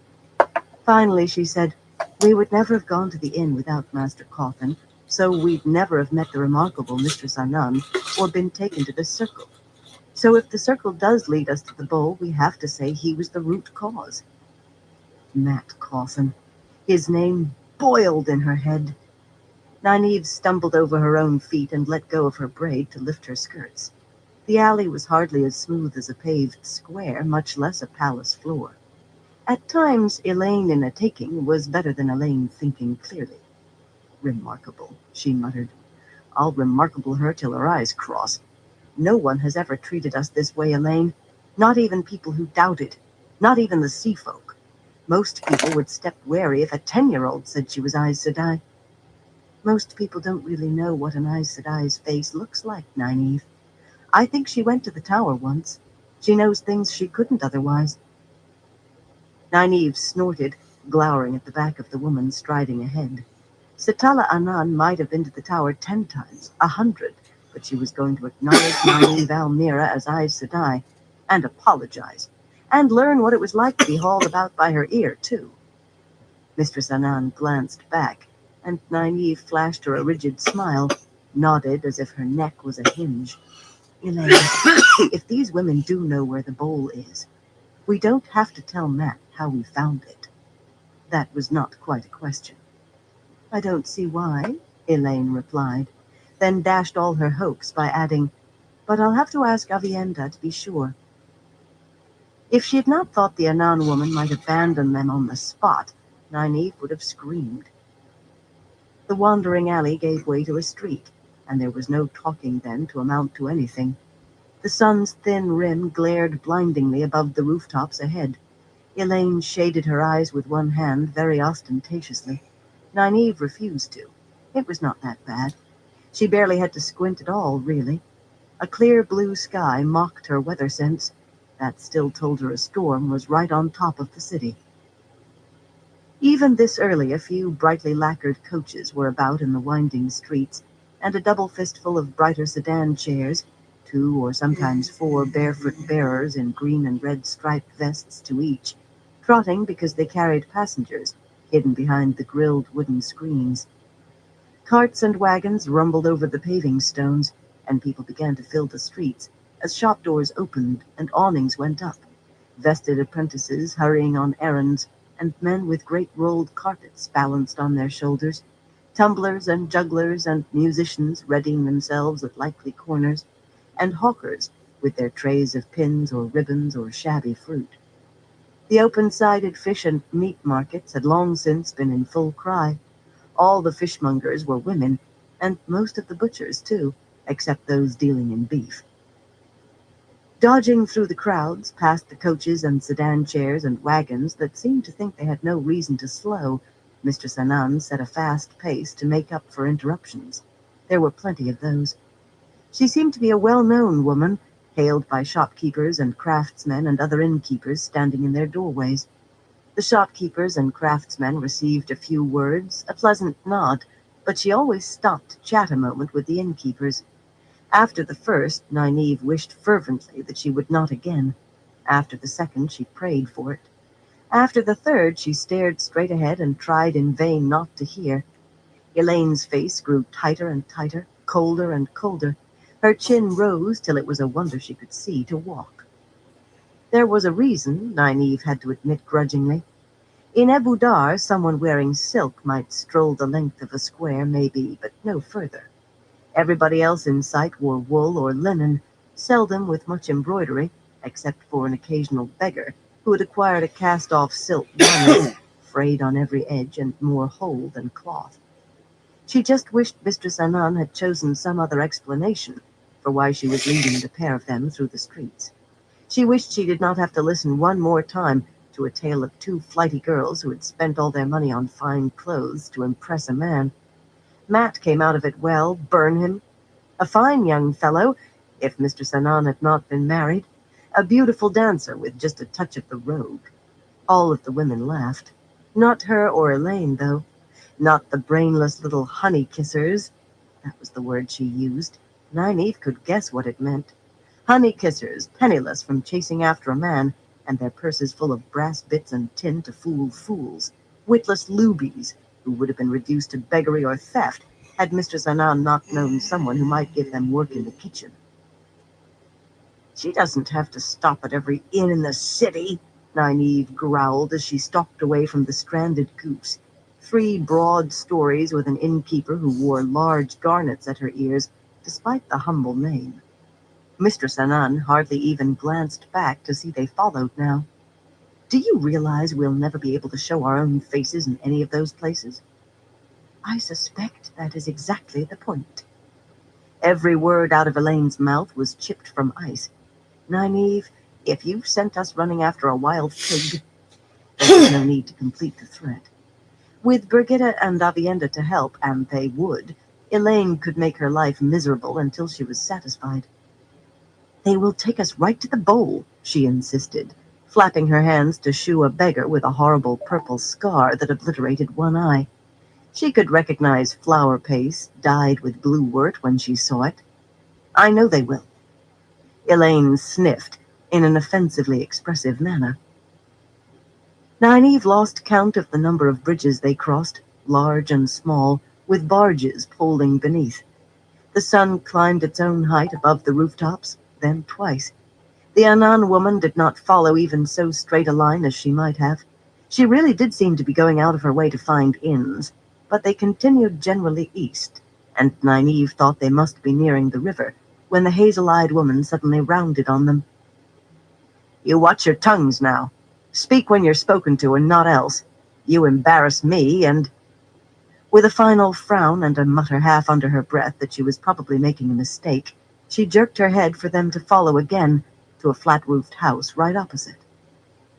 It was not a large house, 2 stories without one balcony, cracked plaster and brick showing in several places, and hardly in an agreeable location, with the loud rattling of a weaver's looms to one side and the acrid stinks of a dyer's shop to the other. A maid answered the door, though, a graying woman with a square jaw, shoulders like a blacksmith, and a steely eye unsoftened by the sweat on her face. As Nynaeve followed Mr. Sanan in, she smiled. Somewhere in that house, a woman was channeling.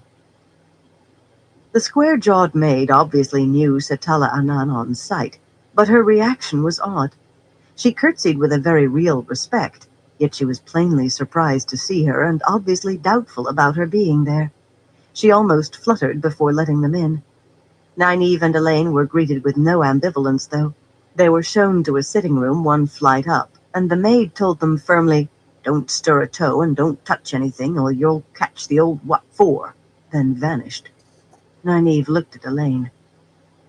Nynaeve, 1 woman channeling doesn't mean... The field changed, swelling for a moment, then subsiding, lower than before. Even 2 women doesn't mean anything, Elaine protested, but she sounded doubtful. That was the most ill-mannered maid I've ever seen.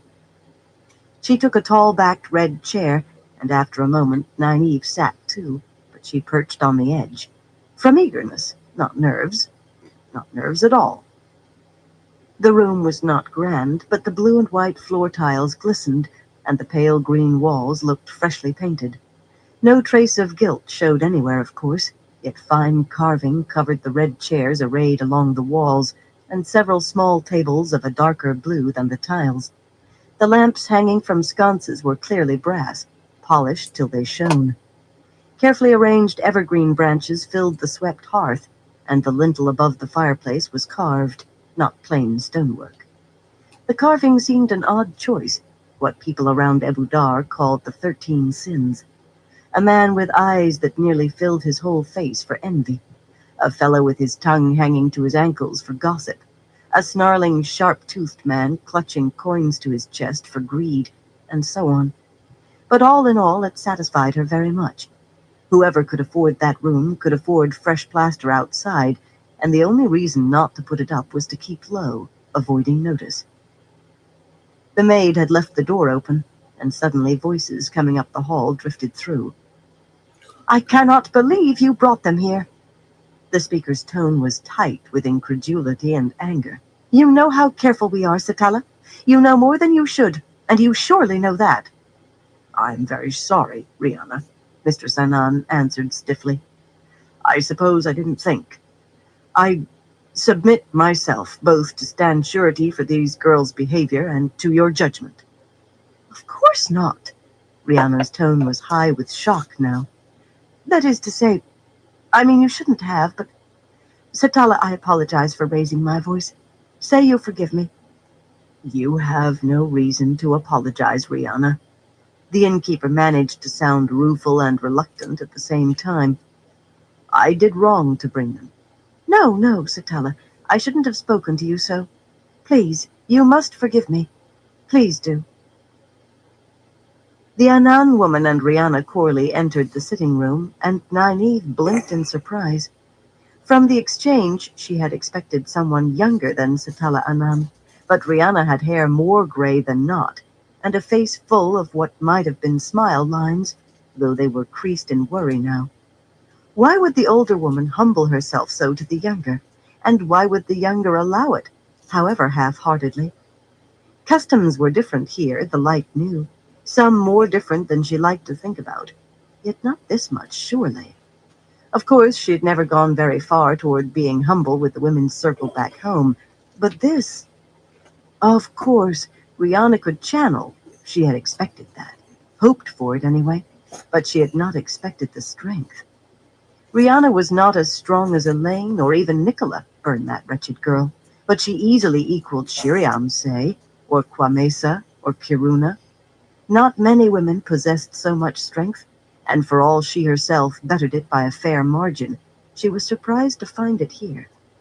The woman must be one of the Wilders. The tower would have found a way to keep its hands on a woman like this if they had to hold her in a novice dress her whole life. Nynaeve rose as they came through the doorway, smoothing her skirts. Not from nervousness, certainly. Certainly not. Oh, but if only this came out right. Rihanna's sharp blue eyes studied the two of them with the air of someone who had just found a pair of pigs in her kitchen, fresh from the sty and dripping mud. She dabbed at her face with a tiny handkerchief, though the interior of the house was cooler than outside. "I suppose we'll have to do something with them," she murmured, "if they are what they claim." Her voice was quite high even now, musical and almost youthful. As she finished speaking, she gave a small start for some reason and eyed the innkeeper sideways, which set off another round of Mistress Anand's reluctant apologies and Mistress Corley's flustered attempts to deflect them. In Abu Dar, when folk were truly being polite, apologies back and forth could flow for an hour. Elaine had risen too, wearing a slightly fixed smile. She raised an eyebrow at Nynaeve, cupped her elbow in one hand, and laid a finger against her cheek. Nynaeve cleared her throat. "Mistress Corley, my name is Nynaeve Almira, and this is Elaine Trakand. We are looking for—" "Satala has told me all about you," the blue-eyed woman cut in ominously. However many gray hairs on her head, Nynaeve suspected she was also hard as a stone fence. "Abide with patience, girl, and I'll deal with you directly." She turned back to Satala, blotting her cheeks with the handkerchief.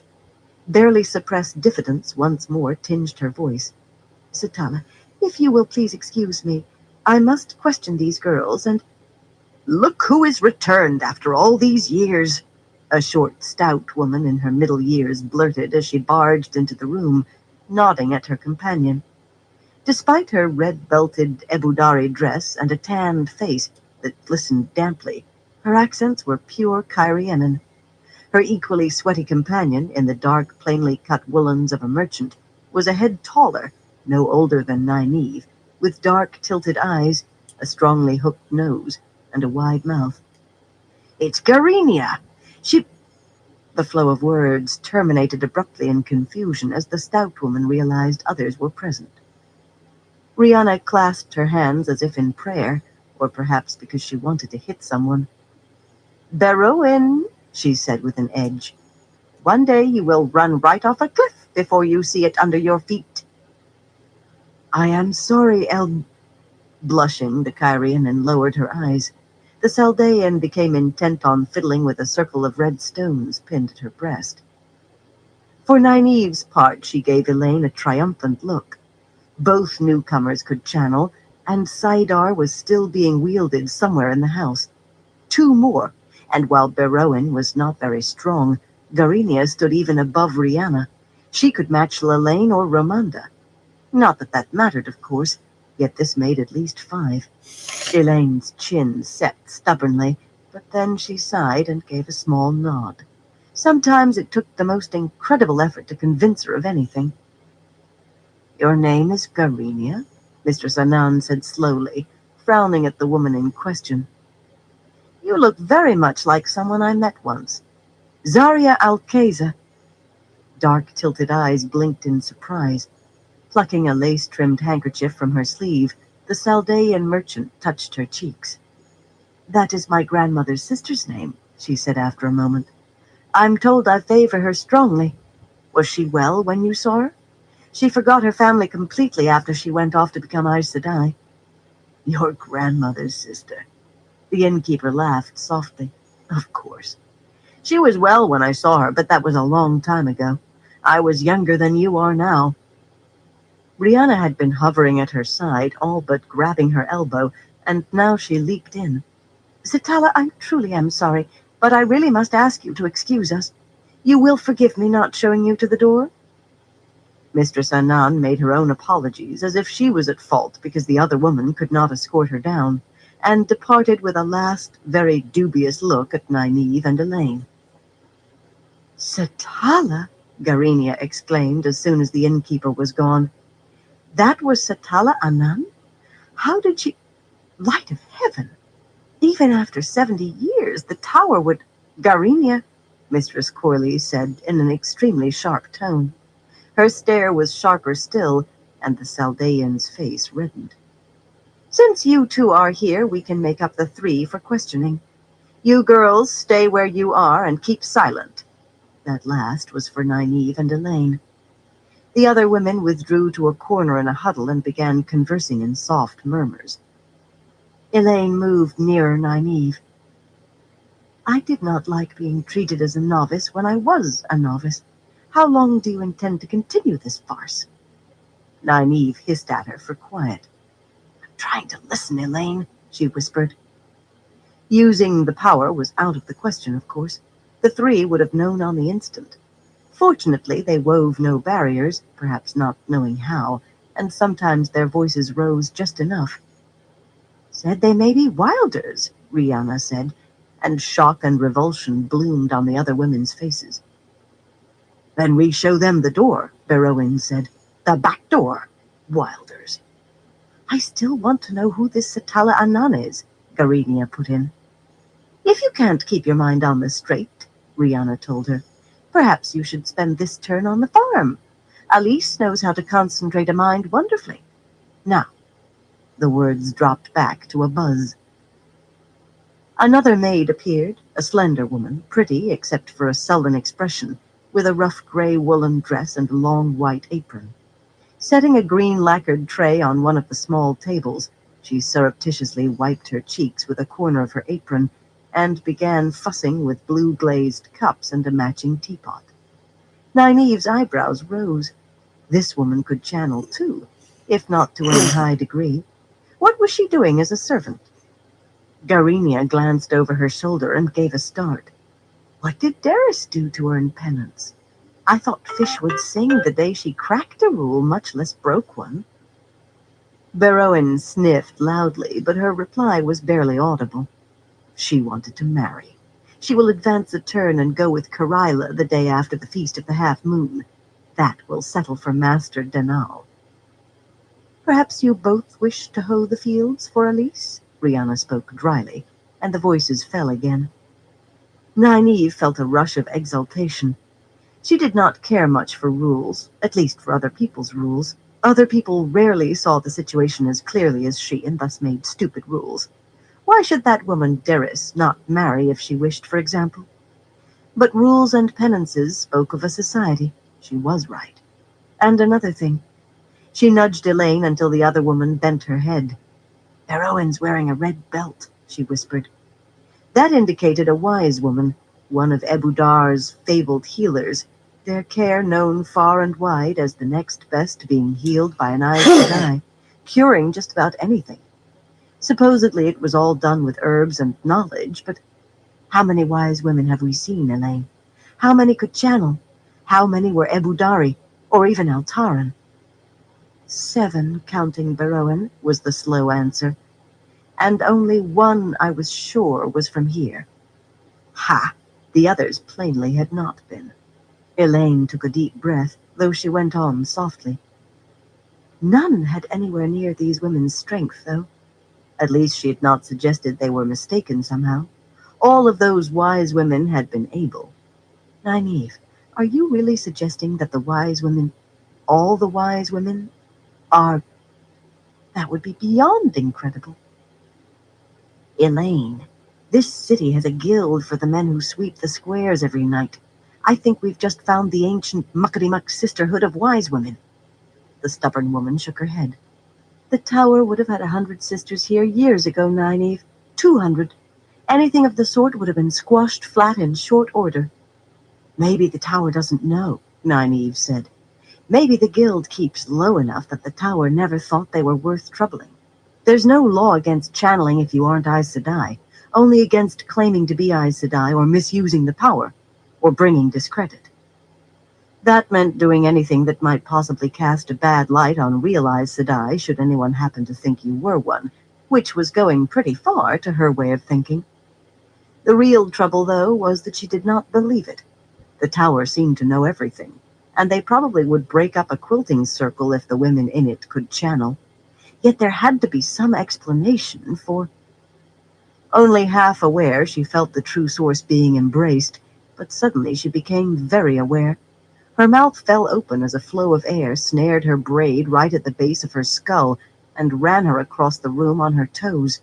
Elaine ran right beside her, red-faced with fury. The worst of it was they were both shielded.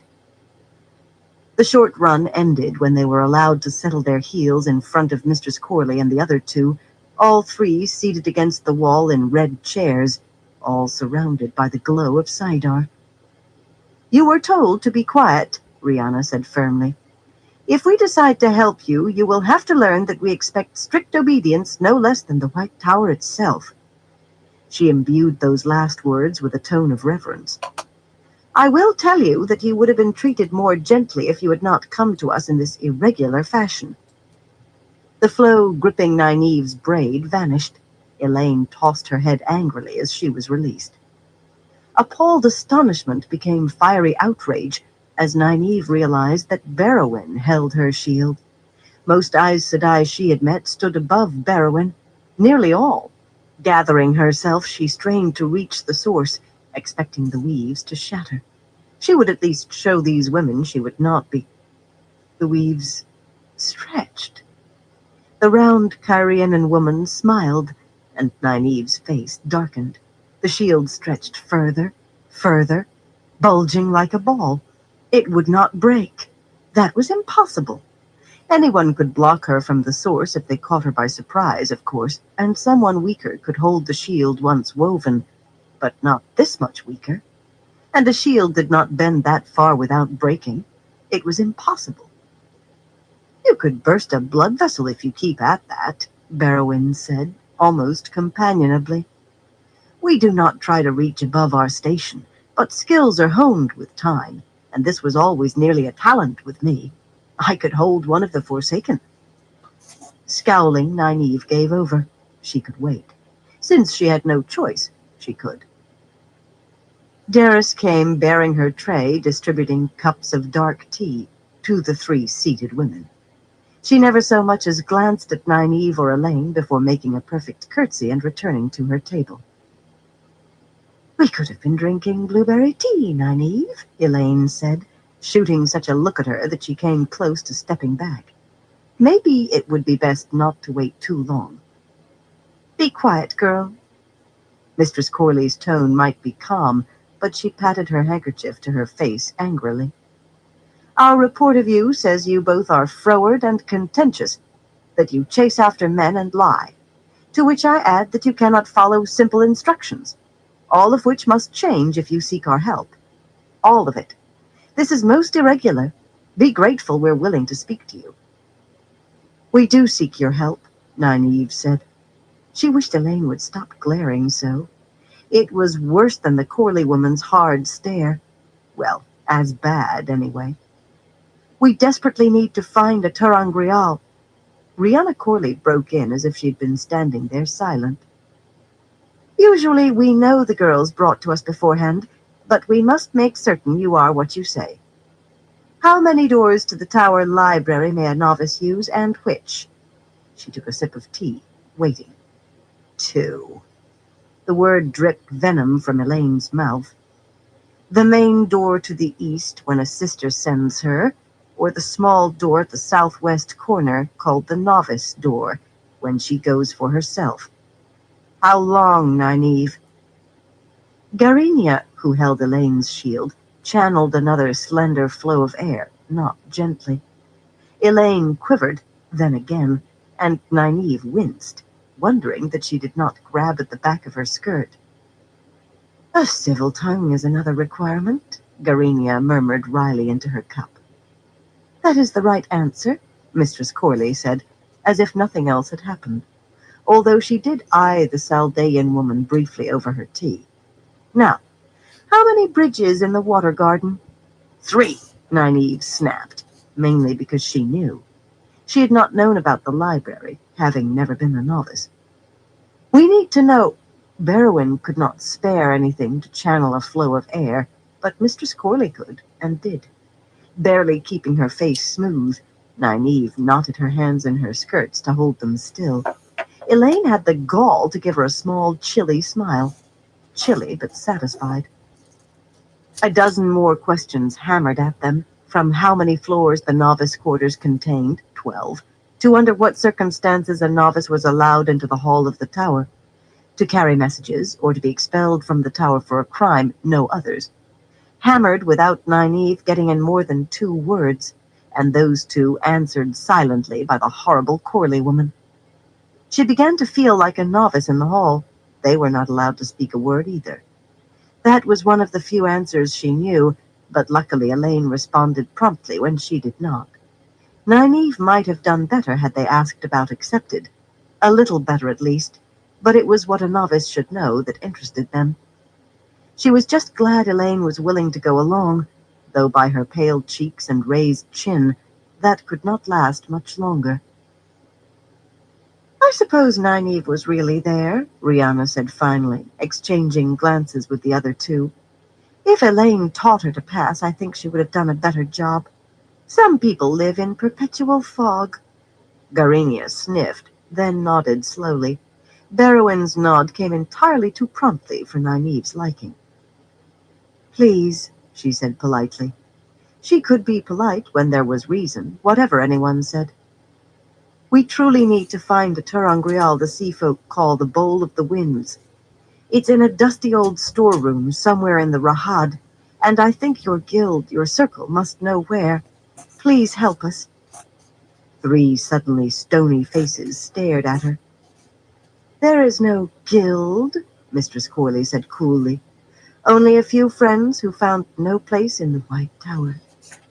Again that reverential tone. And who are foolish enough occasionally to reach out a hand where it's needed. We have no truck with Terangrial or Angreal or Saangreal either. We are not Aes Sedai. Aes Sedai echoed with veneration as well. In any case, you are not here to ask questions. We have more for you, to see how far you've gone, after which you will be taken to the country and given into the care of a friend. She will keep you until we decide what to do next, until we can be sure the sisters are not looking for you. You have a new life ahead of you, a new chance, if you can only let yourselves see it. Whatever held you back in the tower does not apply here, whether a lack of dexterity or fear or anything else. No one will push you to learn or do what you cannot. What you are is sufficient. Now, enough, Elaine said in a wintry voice. Long enough, Nynaeve. Or do you intend to wait in the country for however long? They do not have it, Nynaeve. Removing her great serpent ring from her belt pouch, she thrust the circle of gold onto her finger. From the way she looked at the seated women, no one would believe her shielded. She was a queen out of patience. She was Aes Sedai to her hair was what she was. I am Elaine Trakand, high seat of House Trakand. I am daughter heir of Andor and Aes Sedai of the Green Aja, and I demand you release me immediately. Nynaeve groaned. Garinia grimaced with disgust, and Barrowyn's eyes widened in horror. Rihanna Corley shook her head ruefully, but when she spoke, her voice was iron. I had hoped Satala had changed your mind concerning that particular lie. I know how hard it is to set out proudly for the White Tower, then find yourself faced with returning home to admit failure. But that is never said, even in joke. I made no joke, Elaine said lightly. Snow was light. Garinia leaned forward with a scowl, a flow of air already forming until Mistress Corley raised her hand. And you, Nynaeve? Do you persist in this madness too? Nynaeve filled her lungs. These women had to know where the bowl was. They just had to. Nynaeve, Elaine said peevishly. She was not going to let her forget this, even if they did have to effect an escape. She had a way of harping on every little misstep in a manner that cut the ground right from under your feet. I'm an Aes Sedai of the Yellow Aja, Nynaeve said wearily. The true Amerlin seat, Egwene Alvear, raised us to the shawl in Salidar. She's no older than Elaine, you must have heard. Not a glimmer of change in those three hard faces. She sent us to find the Bowl of the Winds. With it we can mend the weather. Not a flicker of change. She tried to hold her anger down. She truly did. It just oozed up despite her. You must want that. Look around you. The Dark One is strangling the world. If you have even a hint of where the bowl might be, tell us. Mistress Corley motioned for Darris, who came and took the cups, casting fearful, wide-eyed looks at Nynaeve and Elaine.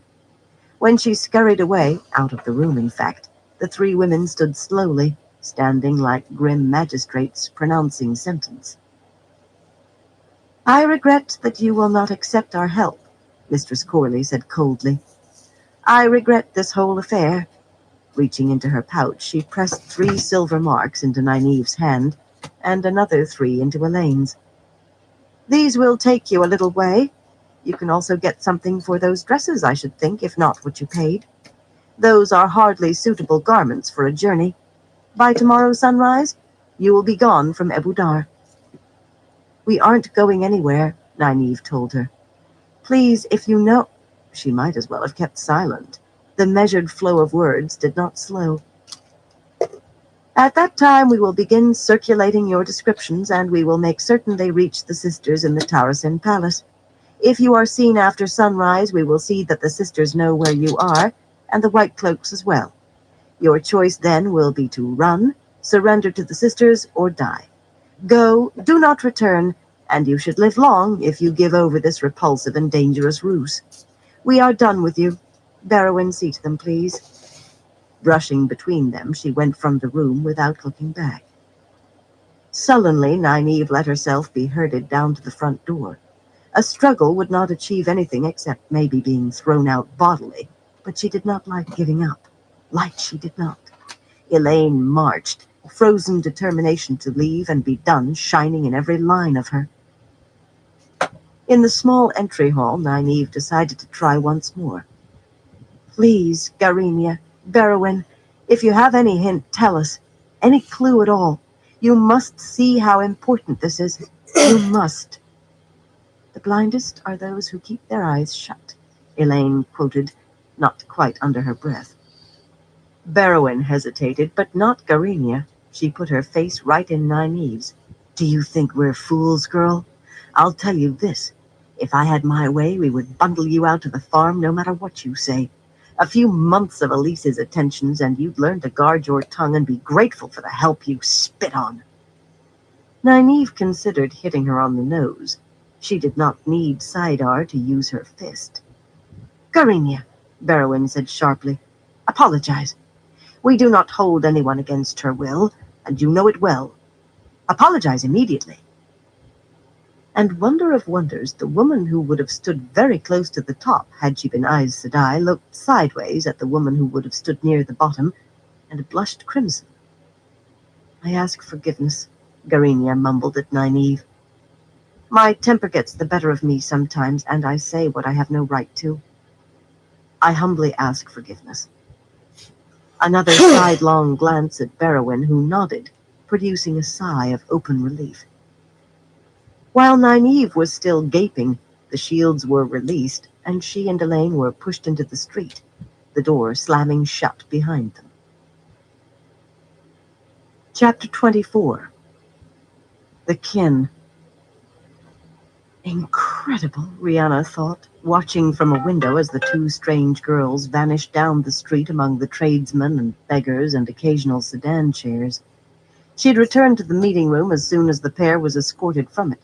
She did not know what to make of them, and their persistent claims in the face of all reason were only part of her confusion.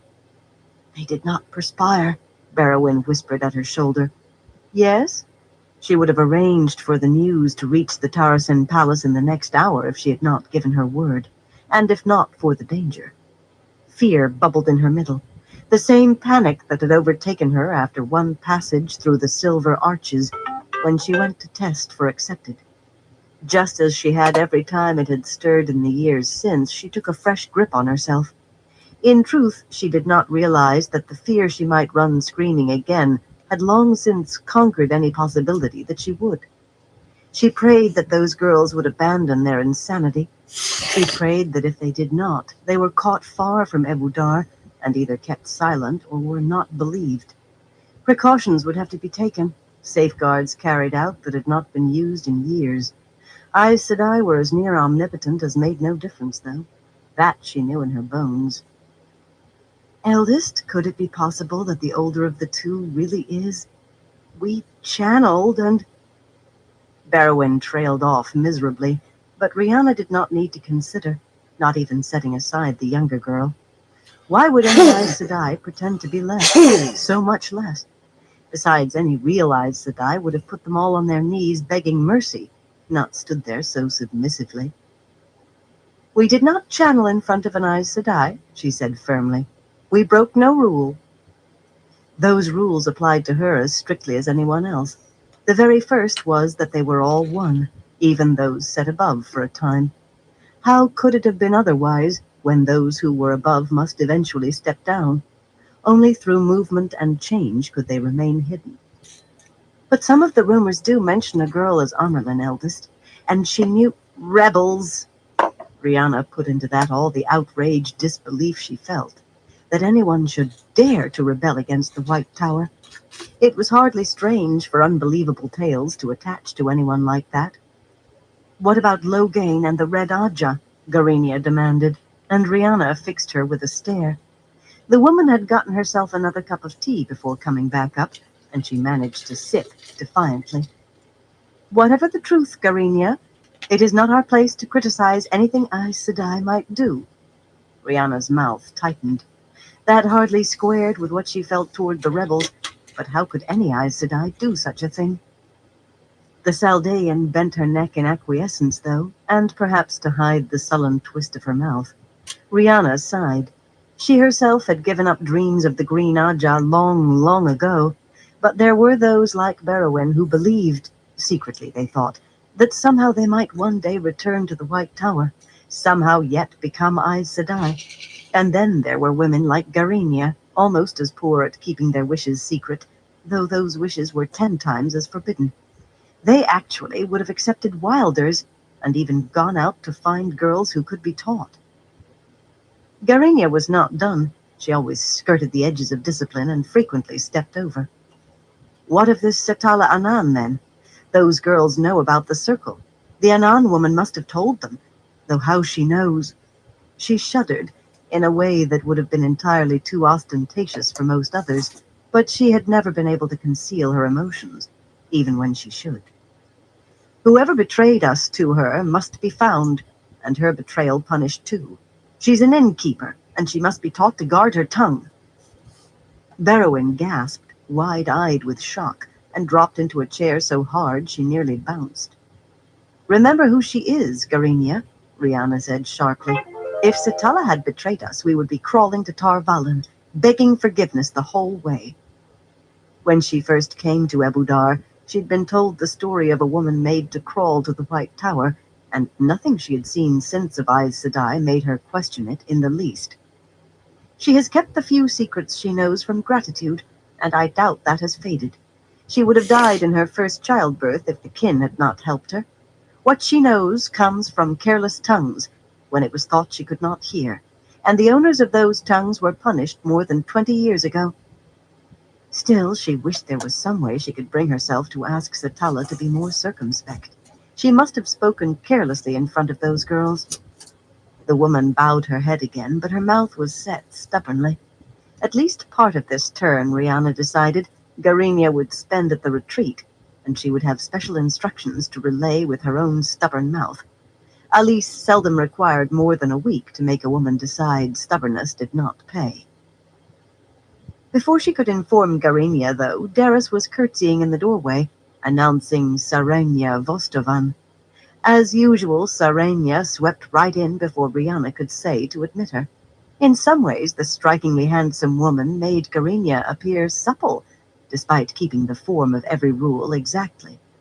Rihanna was sure she would have worn her hair in braids and bells given the choice, and never mind how that would have looked with her red belt. But then, given the choice, she would not have served even one turn with the belt. Sarenya did curtsy at the door, of course, and kneel before her, head lowered, but 50 years had not made her forget that she would have been a woman of considerable power had she been able to make herself return home to Arafel. Curtsy and the rest all were concessions. When she spoke in that husky, forceful voice, whether the woman would ever reconcile herself and the problem of Garinia left Rihanna's mind. "Callie is dead, eldest sister. Her throat was cut and she apparently had been robbed even of her stockings, but Sumiko says that it was the One Power killed her." "That is impossible," Berowyn burst out. "No kinswoman would do such a thing." "And Aes Sedai?" Garinia said, hesitant for once. "But how? The 3 oaths. Sumiko must be wrong." Rihanna raised a hand for silence. Sumiko was never wrong, not in this area. She would have been Yellow Aja had she not broken down completely while testing for the shawl, and although it was forbidden, despite countless penances, she worked to learn more whenever she thought no one was watching. No Aes Sedai could have done this, obviously, and no kinswoman would have, but those girls, so insistent, knowing what they should not. The circle had lasted too long, offered succor to too many women to be destroyed now. "This is what must be done," she told them. That flutter of fear began again, but for once she hardly noticed. Nynaeve stalked away from the small house in outrage. It was incredible. Those women did have a guild. She knew they did. Whatever they said, she was sure they knew where the bowl was, too. She would have done whatever was necessary to bring them to tell her. Pretending docility before them for a few hours would have been a deal easier than putting up with Matt Coffin for the like known how many days. I could have been as acquiescent as they wanted, she thought irritably. They'd have thought I was a pliable old slipper. I could have... That was a lie, and it did not take a foul, remembered taste to convince her. Given half a chance, she would have shaken every one of those women till they told her what she wanted to know. She would have given them Aes Sedai till they squealed. She scowled sideways at Elaine. The other woman seemed lost in thought.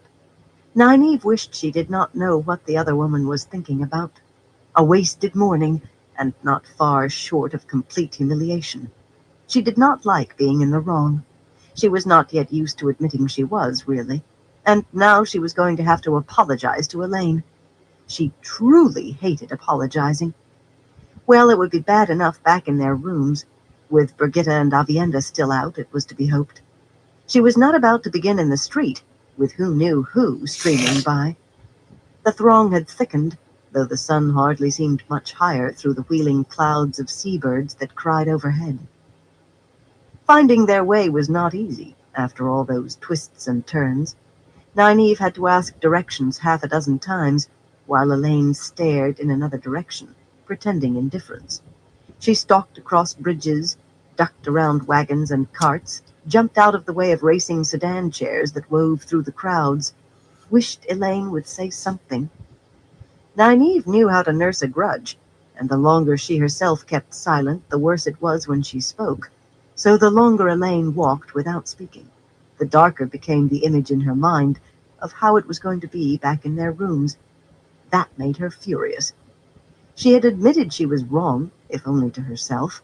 Elaine had no right to make her suffer this way. She began wearing such a face that even people who did not notice their rings gave them a clear path. People who did notice usually seemed to find an urgent need to be a street away. Even some sedan chair bearers skirted around her. How old did Rihanna look to you? Elaine asked suddenly. Nynaeve nearly jumped. They were almost back to Mulhara. 50 years? Maybe 60? I don't see it matters. She ran her eyes over the crowd to see if anyone was close enough to hear. A passing hawker, her tray displaying a bitter little yellow fruit called a lemon, tried to swallow her cry in mid-shout when Nynaeve's gaze rested on her for a moment, with the result that she doubled over her tray, coughing and choking. Nynaeve sniffed. The woman probably had been eavesdropping, if not planning to cut a purse. They are a guild, Elaine, and they do know where the bowl is. I just know they do. That was not what she had intended to say at all. If she apologized for dragging Elaine into this now, maybe it would not be so bad. I suppose they are, Elaine said absently. I suppose they might. How is it that she can have aged so? Nynaeve stopped dead in the middle of the street. After all that arguing, after getting them thrown out, she supposed? Well, I suppose she aged the same way as the rest of us, a day at a time. Elaine, if you believed, why did you announce who you were like Rhiannon at the tower? She rather liked that. According to the story, what Queen Rhiannon got was far from what she had wanted. The question did not seem to register with Elaine for all her education. She pulled Nynaeve to one side as a curtained green carriage rumbled past. The street was not very wide there. Over to the front of a seamstress's shop, with a wide doorway showing several dressmakers' forms clothed in half-done dresses. They were not going to tell us anything, Nynaeve, not if you got down on your knees and begged. Nynaeve opened her mouth indignantly, then snapped it shut. She had never said anything about begging. Anyway, why should she have been the only one? Better any woman at all than Matt Cawthon. Elaine had a fly up her nose, though, and was not to be distracted. Nynaeve, she must have slowed like everyone else. How old is she to look 50 or 60? What are you talking about? Without thinking, Nynaeve noted the location in a corner of her mind. The seamstress's work looked quite good, worth closer examination. She probably doesn't channel any more than she can help, afraid as she is of being mistaken for a sister. She wouldn't have wanted her face too smooth, after all. You never listened in class, did you? Elaine murmured. She saw the plump seamstress beaming in the doorway and drew Nynaeve toward the corner of the building. Considering the amount of lace the seamstress wore on her own dress, the bodice buried in it, and paces of it drooping over her exposed petticoats, she would bear close watching if Nynaeve did order anything. Forget clothes for one moment, Nynaeve. Who is the oldest accepted you remember? She gave Elaine a very level look. The woman made it sound as if she never thought of anything else. And she had too listened, sometimes. Ellen Warrell, I think. She's about my age, I think. Of course, the seamstress's own dress would look fine with a more modest neckline and much less lace, in green silk. Lan liked green, though she certainly was not going to choose her dresses for him. He liked blue as well. Elaine barked such a laugh that Nynaeve wondered whether she had spoken aloud. Coloring fiercely, she tried to explain. She was sure she could. By Beltane, but the other woman gave her no opportunity for a word. Ellen's sister came to visit her just before you first arrived at the tower, Nynaeve.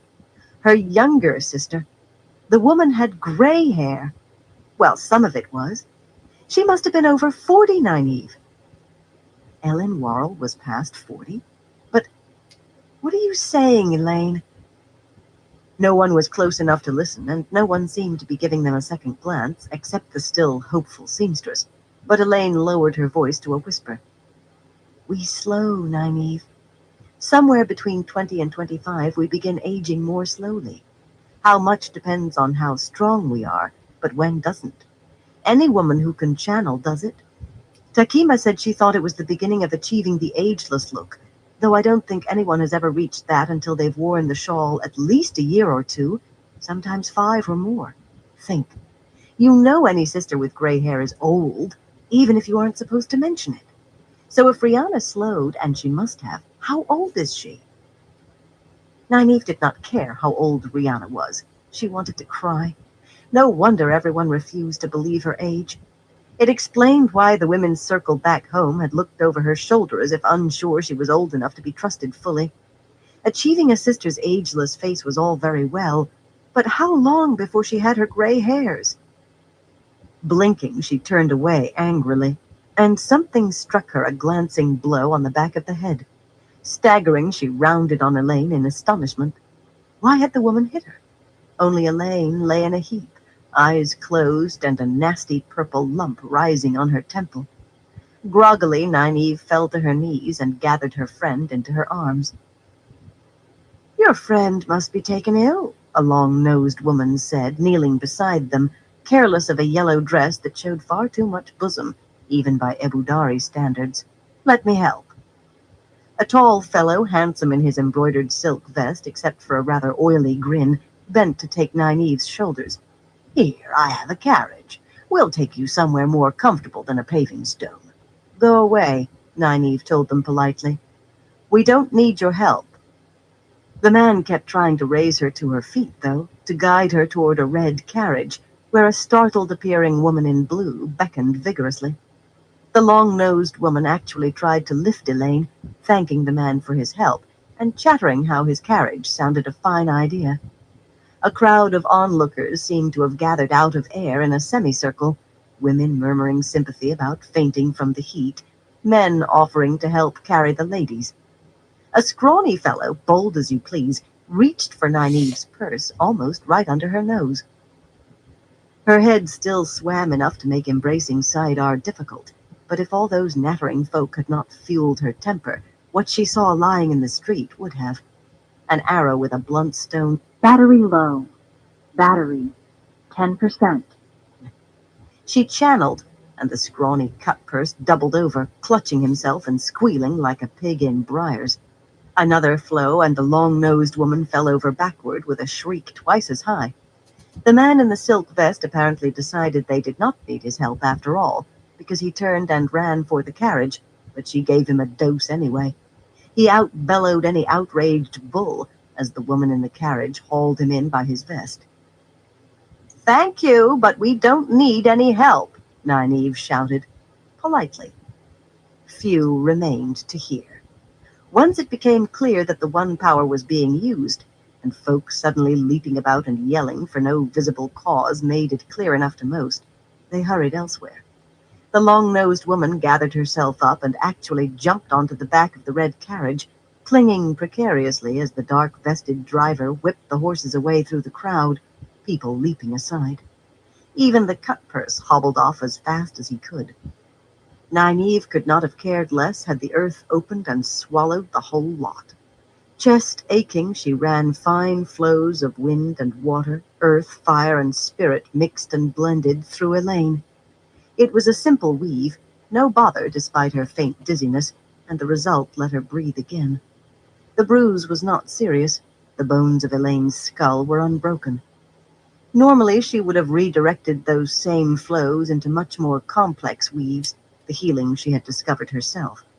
At the moment, simpler weaves were all she could manage, though. With just spirit, wind, and water, she wove the healing that Yellows had used since time immemorial.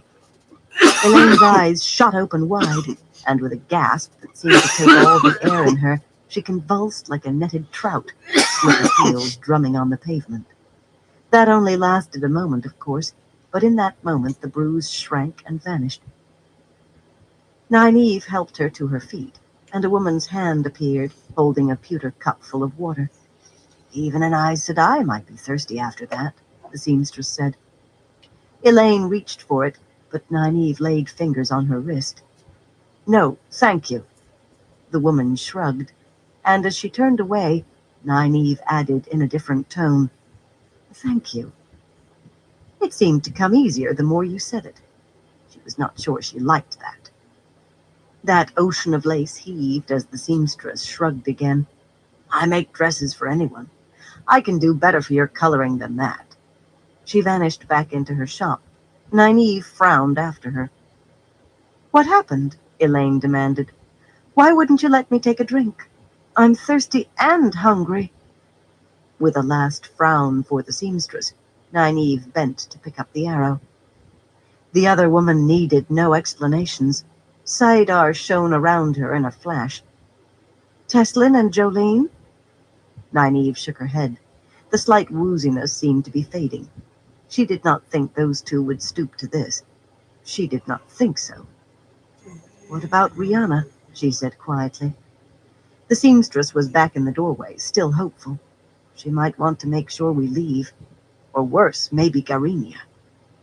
That was almost as chilling as Teslin and Jolene, and twice as infuriating. Somehow Elaine managed to look pretty while scowling. Whoever it was, we will settle them. You'll see. The scowl faded. Nynaeve, if the circle does know where the bowl is, we can find it, but... She bit her lip, hesitating. I only know one way to be sure. Nynaeve nodded slowly, though she would rather have eaten a handful of dirt. Today had seemed so bright for a time, but then it had spiraled into darkness, from Rihanna to... Oh, light. How long before she had her gray hair? Don't cry, Nynaeve. Matt can't possibly be that bad. He'll find it for us in a few days, I know. Nynaeve only cried harder. Chapter 25. Mind Trap. Moghedien did not want to dream the dream again, but wanting to wake, wanting to scream, did no good. Sleep held her faster than any manacles. The beginning went by quickly, a sketchy blur. No mercy. She would have to relive the rest that much sooner. She barely recognized the woman who entered the tent where she was held prisoner. Halima, secretary to one of these fools who called themselves Aes Sedai. Fools, yet they held her tightly enough by the band of silver metal around her neck, held her and made her obey. Fast movement, though she prayed for slowness. The woman channeled to make a light, and Moghedien saw only the light. It had to be Saidin. Among the living, only the chosen knew how to tap the true power, the power that came from the Dark One.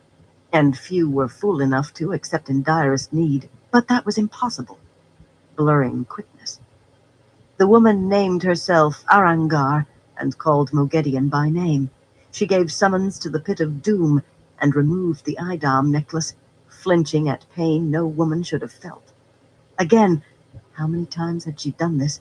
Again, Moghedien wove a small gateway in the tent.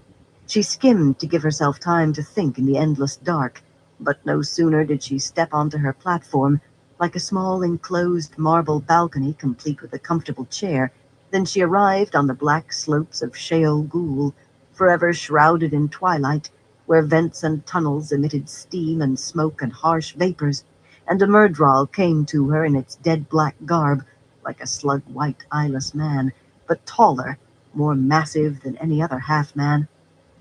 It regarded her arrogantly, and gave its odd name unbidden, and commanded her to come. These were not things Myrddraal did with the Chosen. Now she screamed in the depths of her mind for the dream to move faster, to blur beyond seeing, beyond knowing. But now, as she followed Shaidar Haran's back into the entrance to the pit of doom, now all flowed at its normal pace, and seemed more real than Tel'aran'rhiod or the waking world.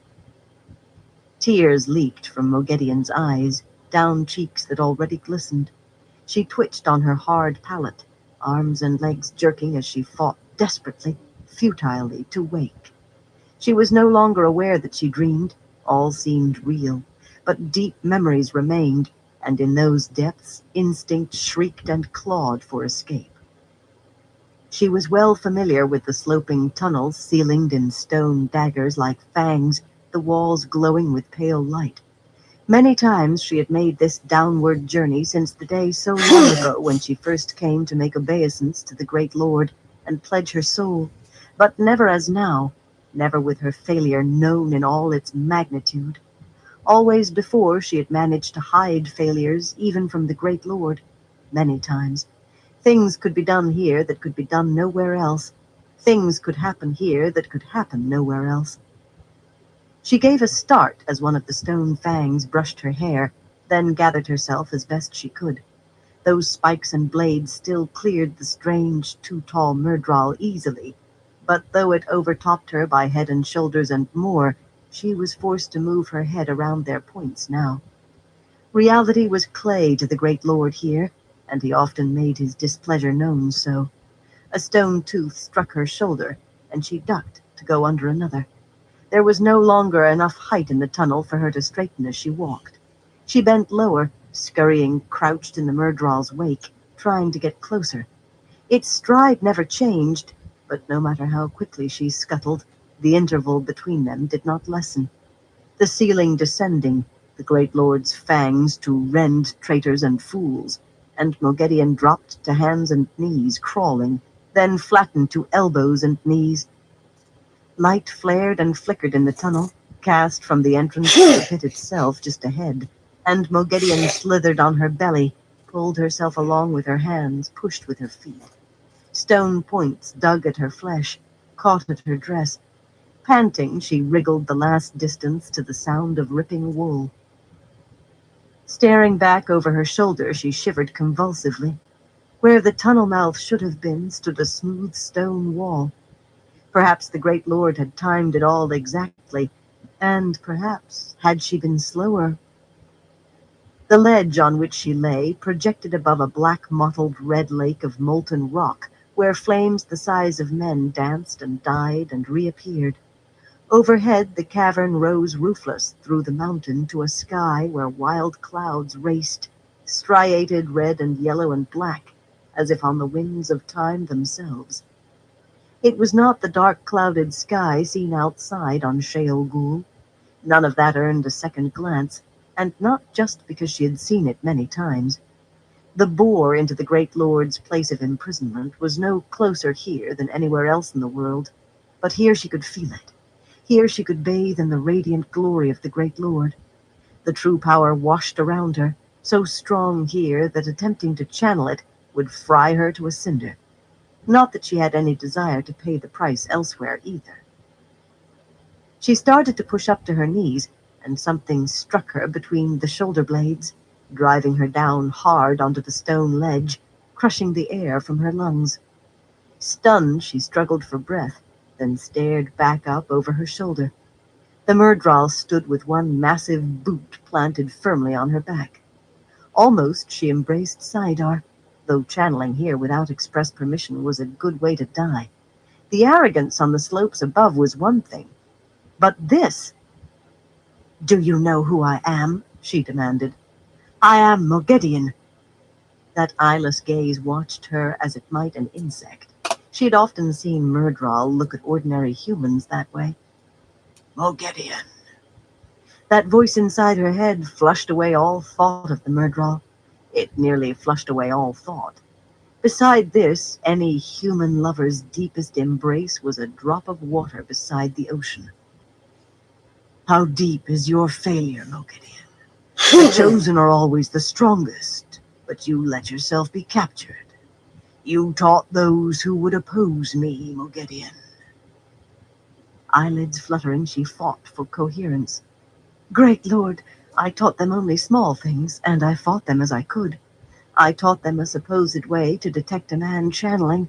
She managed to laugh. "Practicing it gives them such headaches they cannot channel for hours." Silence. Perhaps as well. They had given up trying to learn that long before her rescue, but the Great Lord did not need to know that. Great Lord, you know how I have served you. I serve in the shadows, and your enemies never feel my bite until my venom is working. She did not quite dare say she had deliberately let herself be captured to work from within, but she could suggest. Great Lord, you know how many of your enemies I brought down in the war of power, from the shadows, unseen, or if seen, ignored, because I could not possibly be a threat. Silence. And then, my chosen are always the strongest. My hand moves. That voice reverberating in her skull turned her bones to boiling honey and her brain to fire. The Murdral had her chin in its hand, forcing her head up before her vision cleared enough to see the knife in its other hand. All her dreams were to end here in a slit throat, her body going to feed the Trollocs. Perhaps Shaidar Haran would save a choice cut for itself. Perhaps... No. She knew she was going to die, but this Murdral would not eat one shred of her. She reached to embrace Saidar, and her eyes bulged. There was nothing there. Nothing. It was as if she had been severed. She knew she had not. It was said that tearing was the deepest pain anyone could know, beyond any power to deaden. But in those stunned moments, the Murdral forced her mouth open, scraped the blade along her tongue, then nicked her ear. And as it straightened with her blood and saliva, she knew, even before it produced what appeared to be a tiny, fragile cage of gold wire and crystal. Some things could only be done here, some only to those who could channel, and she had brought a number of men and women for this very purpose. No, she breathed. Her eyes could not leave the Korsuvra. No, not me. Not me! Ignoring her, Shaidar Haran scraped the fluids from the knife onto the Korsuvra. The crystal turned a milky pink, the first setting. With a flick of its wrist, it tossed the mind trap out over the lake of molten stone for the second. The golden crystal cage arched through the air and suddenly stopped, floating at the very spot where it seemed the boar was, the place where the pattern lay thinnest of all. Moghedien forgot the Murdral. She flung out her hands toward the boar. Mercy, great lord! She had never noticed that the great lord of the dark possessed any mercy, but had she been bound in a cell with rabid wolves, or with a Darath in Mult, she would have begged the same. In the right circumstances, you begged even for the impossible. The Korsuvra hung in mid-air, turning slowly, glittering in the light of leaping fires below. I have served you with all my heart, great lord. I beg mercy. I beg mercy. You may serve me still. The voice flung her into ecstasy beyond knowing, but at the same instant the sparkling mind trap suddenly glowed like the sun, and in the midst of rapture she knew pain as if she had been immersed in the fiery lake. They blended and she howled, thrashing like a mad thing, thrashing in endless pain, endless, until after ages, after nothing remained but agony and the memory of agony, the tiny mercy of darkness overwhelmed her. Moghedien stirred on the pallet. Not again, please. She barely recognized the woman who entered the tent where she was held prisoner. Please, she shrieked in the depths of her mind. The woman channeled to make a light, and Moghedien saw only the light. Deep in sleep she quivered, vibrating from head to toe. Please! The woman named herself Arangar and called Moghedien by name. She gave summons to the pit of doom, and... Wake, woman, said a voice like rotted bone crumbling, and Moghedien's eyes popped open. She almost wished for the dream back. No door or window broke the featureless stone walls of her small prison, and there were no glow bulbs or even lamps, but light came from somewhere. She did not know how many days she had been there, only that tasteless food appeared at irregular intervals, that the single bucket serving for sanitation was emptied at even more irregular times, and soap and a bucket of perfumed water were somehow left for her to clean herself. She was not sure whether that was a mercy or not. The glad thrill at seeing a bucket of water reminded her how far she'd fallen. Shaidar Haran was in the cell with her now. Hurriedly rolling from her pallet, she knelt and put her face to the bare stone floor. She had always done whatever was necessary for survival, and the Murdral had been all too glad to teach her what was necessary. I greet you eagerly, Myakova. The lashed-together title burned on her tongue. One who owns me, it meant, or simply, my owner. The strange shield Shaidar Haran had used on her, Murdral could not, but it did. The shield was not in evidence, yet she did not consider channeling. The true power was denied her, of course. That could be drawn only with the Great Lord's blessing. But the source tantalized, though the glow just beyond sight seemed somehow odd. She still did not consider it. Every time the Murdral visited, it displayed her mind trap. Channeling too near your own Korsuvra was extremely painful. The nearer, the more the pain. This close, she did not think she would survive a simple touch on the source. And that was the least of the mind trap's dangers. Shaidar Haran chuckled, a rasp of dried, cracked leather. That was another difference about this Murdral. Far more cruel than Trollocs, who were merely bloodthirsty, Murdral were cold and dispassionate in it. Shaidar Haran often showed amusement, though. So far she felt lucky to have only bruises. Most women would have been on the brink of madness by now, if not beyond. And are you eager to obey? That rustling, grating voice asked. Yes, I am eager to obey, Myakova. Whatever was necessary to survive. But she still gasped when cold fingers suddenly tangled in her hair. She scrambled to her feet on her own as much as possible, but still was hauled up. At least this time her feet remained on the floor. The Murdral studied her, expressionless. Remembering past visits, it required an effort not to flinch or scream, or simply reach for Saidar and make an end.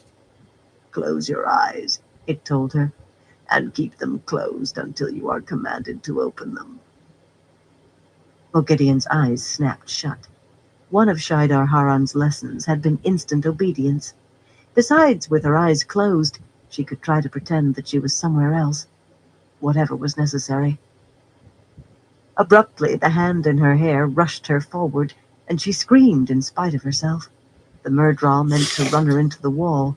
Her hand went up for protection, and Shaidar Haran released her.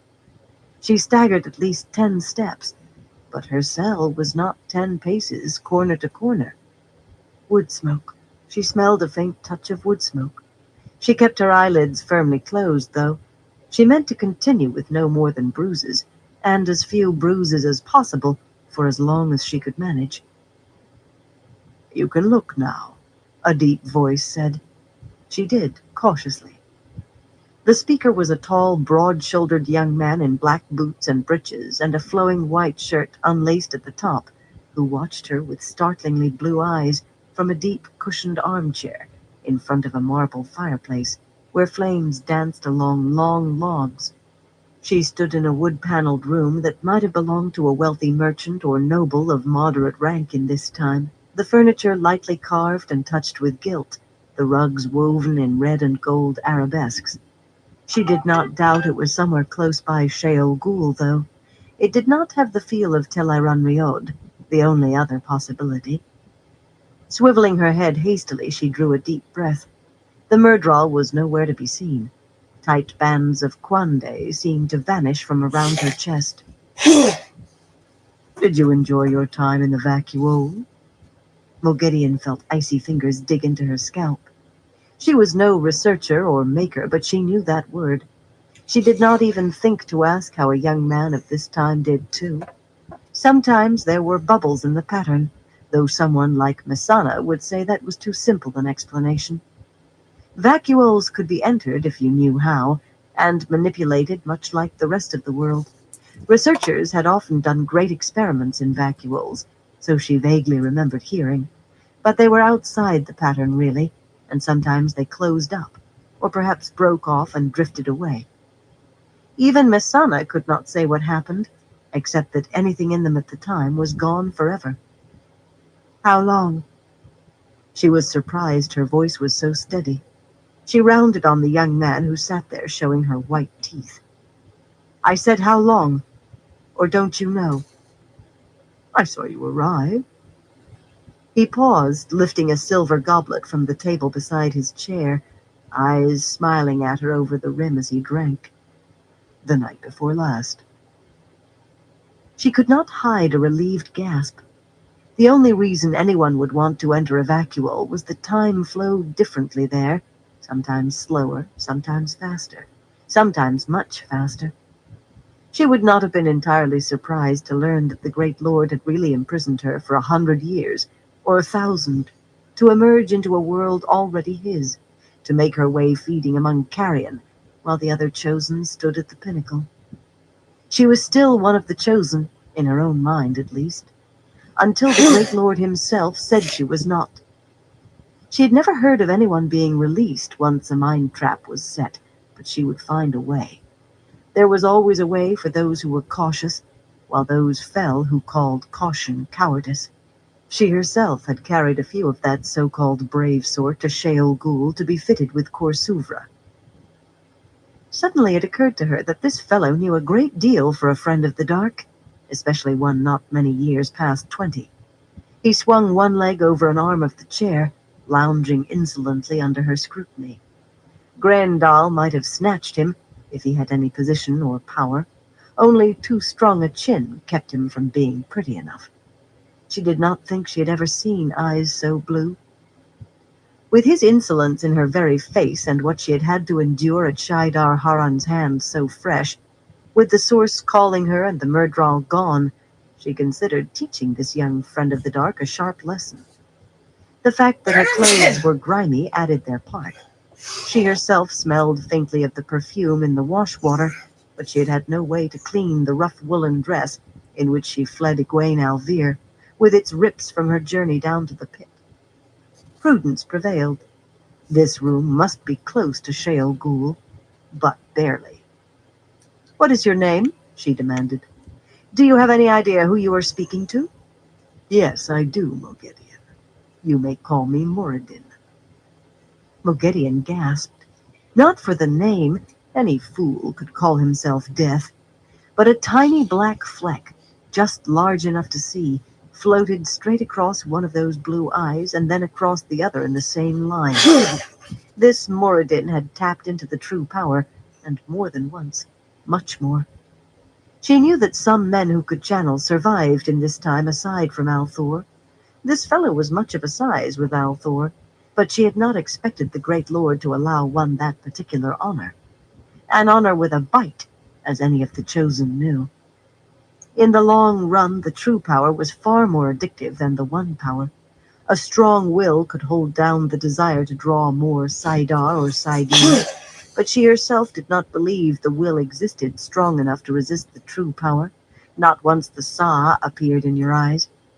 The final price was different, but no less terrible. You have been given distinction greater than you know, she told him. As though her filthy dress was the finest Stryth, she took the armchair opposite him. Bring me some of that wine, and I will tell you. Only 29 others have ever been granted. To her shock, he laughed. You misapprehend, Mogedion. You still serve the great lord, but not quite as you once did. The time for playing your own games has passed. If you had not managed to do some good by accident, you would be dead now. I am one of the chosen, boy, she said, fury burning through caution. She sat up straight, facing him with all the knowledge of an age that made his little different from times of mud huts. As much of that knowledge as she had anyway, and in some areas concerning the one power, no one outstripped her. She almost embraced the source, no matter how close Sheol Ghul lay. Your mother probably used my name to frighten you not so many years gone, but know that grown men who could crumple you like a rag sweated when they heard it. You will watch your tongue with me. He reached into the open neck of his shirt, and her own tongue clove to the roof of her mouth, her eyes fixed on the small cage of gold wire and blood-red crystal that he drew out, dangling on a cord. She thought vaguely that he tucked another just like it back in, but she had eyes only for her own. It definitely was hers. His thumb stroked, and she felt that caress across her mind, her soul. Breaking a mind trap did not require much more pressure than he was using. She could be on the other side of the world or farther, and it would not matter a hair. The part of her that was her would be separated. She would still see with her eyes and hear with her ears, taste what crossed her tongue and feel what touched her, but helpless within an automaton that was utterly obedient to whoever held the Corsouvre. Whether or not there was any way to get free of it, a mind trap was just what its name implied. She could feel the blood draining from her face. "You understand now?" he said. "You still serve the great lord, but now it will be by doing as I say." "I understand, Yakova," she said automatically. Again he laughed, a deep, rich sound that mocked her as he put the mind trap away beneath his shirt. "There is no need for that. Now you've had your lesson. I will call you Mogedion, and you will call me Moradin. You are still one of the chosen. Who is there to replace you?" "Yes, of course, Moradrin," she said tonelessly. Whatever he said, she knew that she was owned. Chapter 26. The Irrevocable Words. Morghese lay awake, staring at the ceiling through the moonlit darkness, and tried to think of her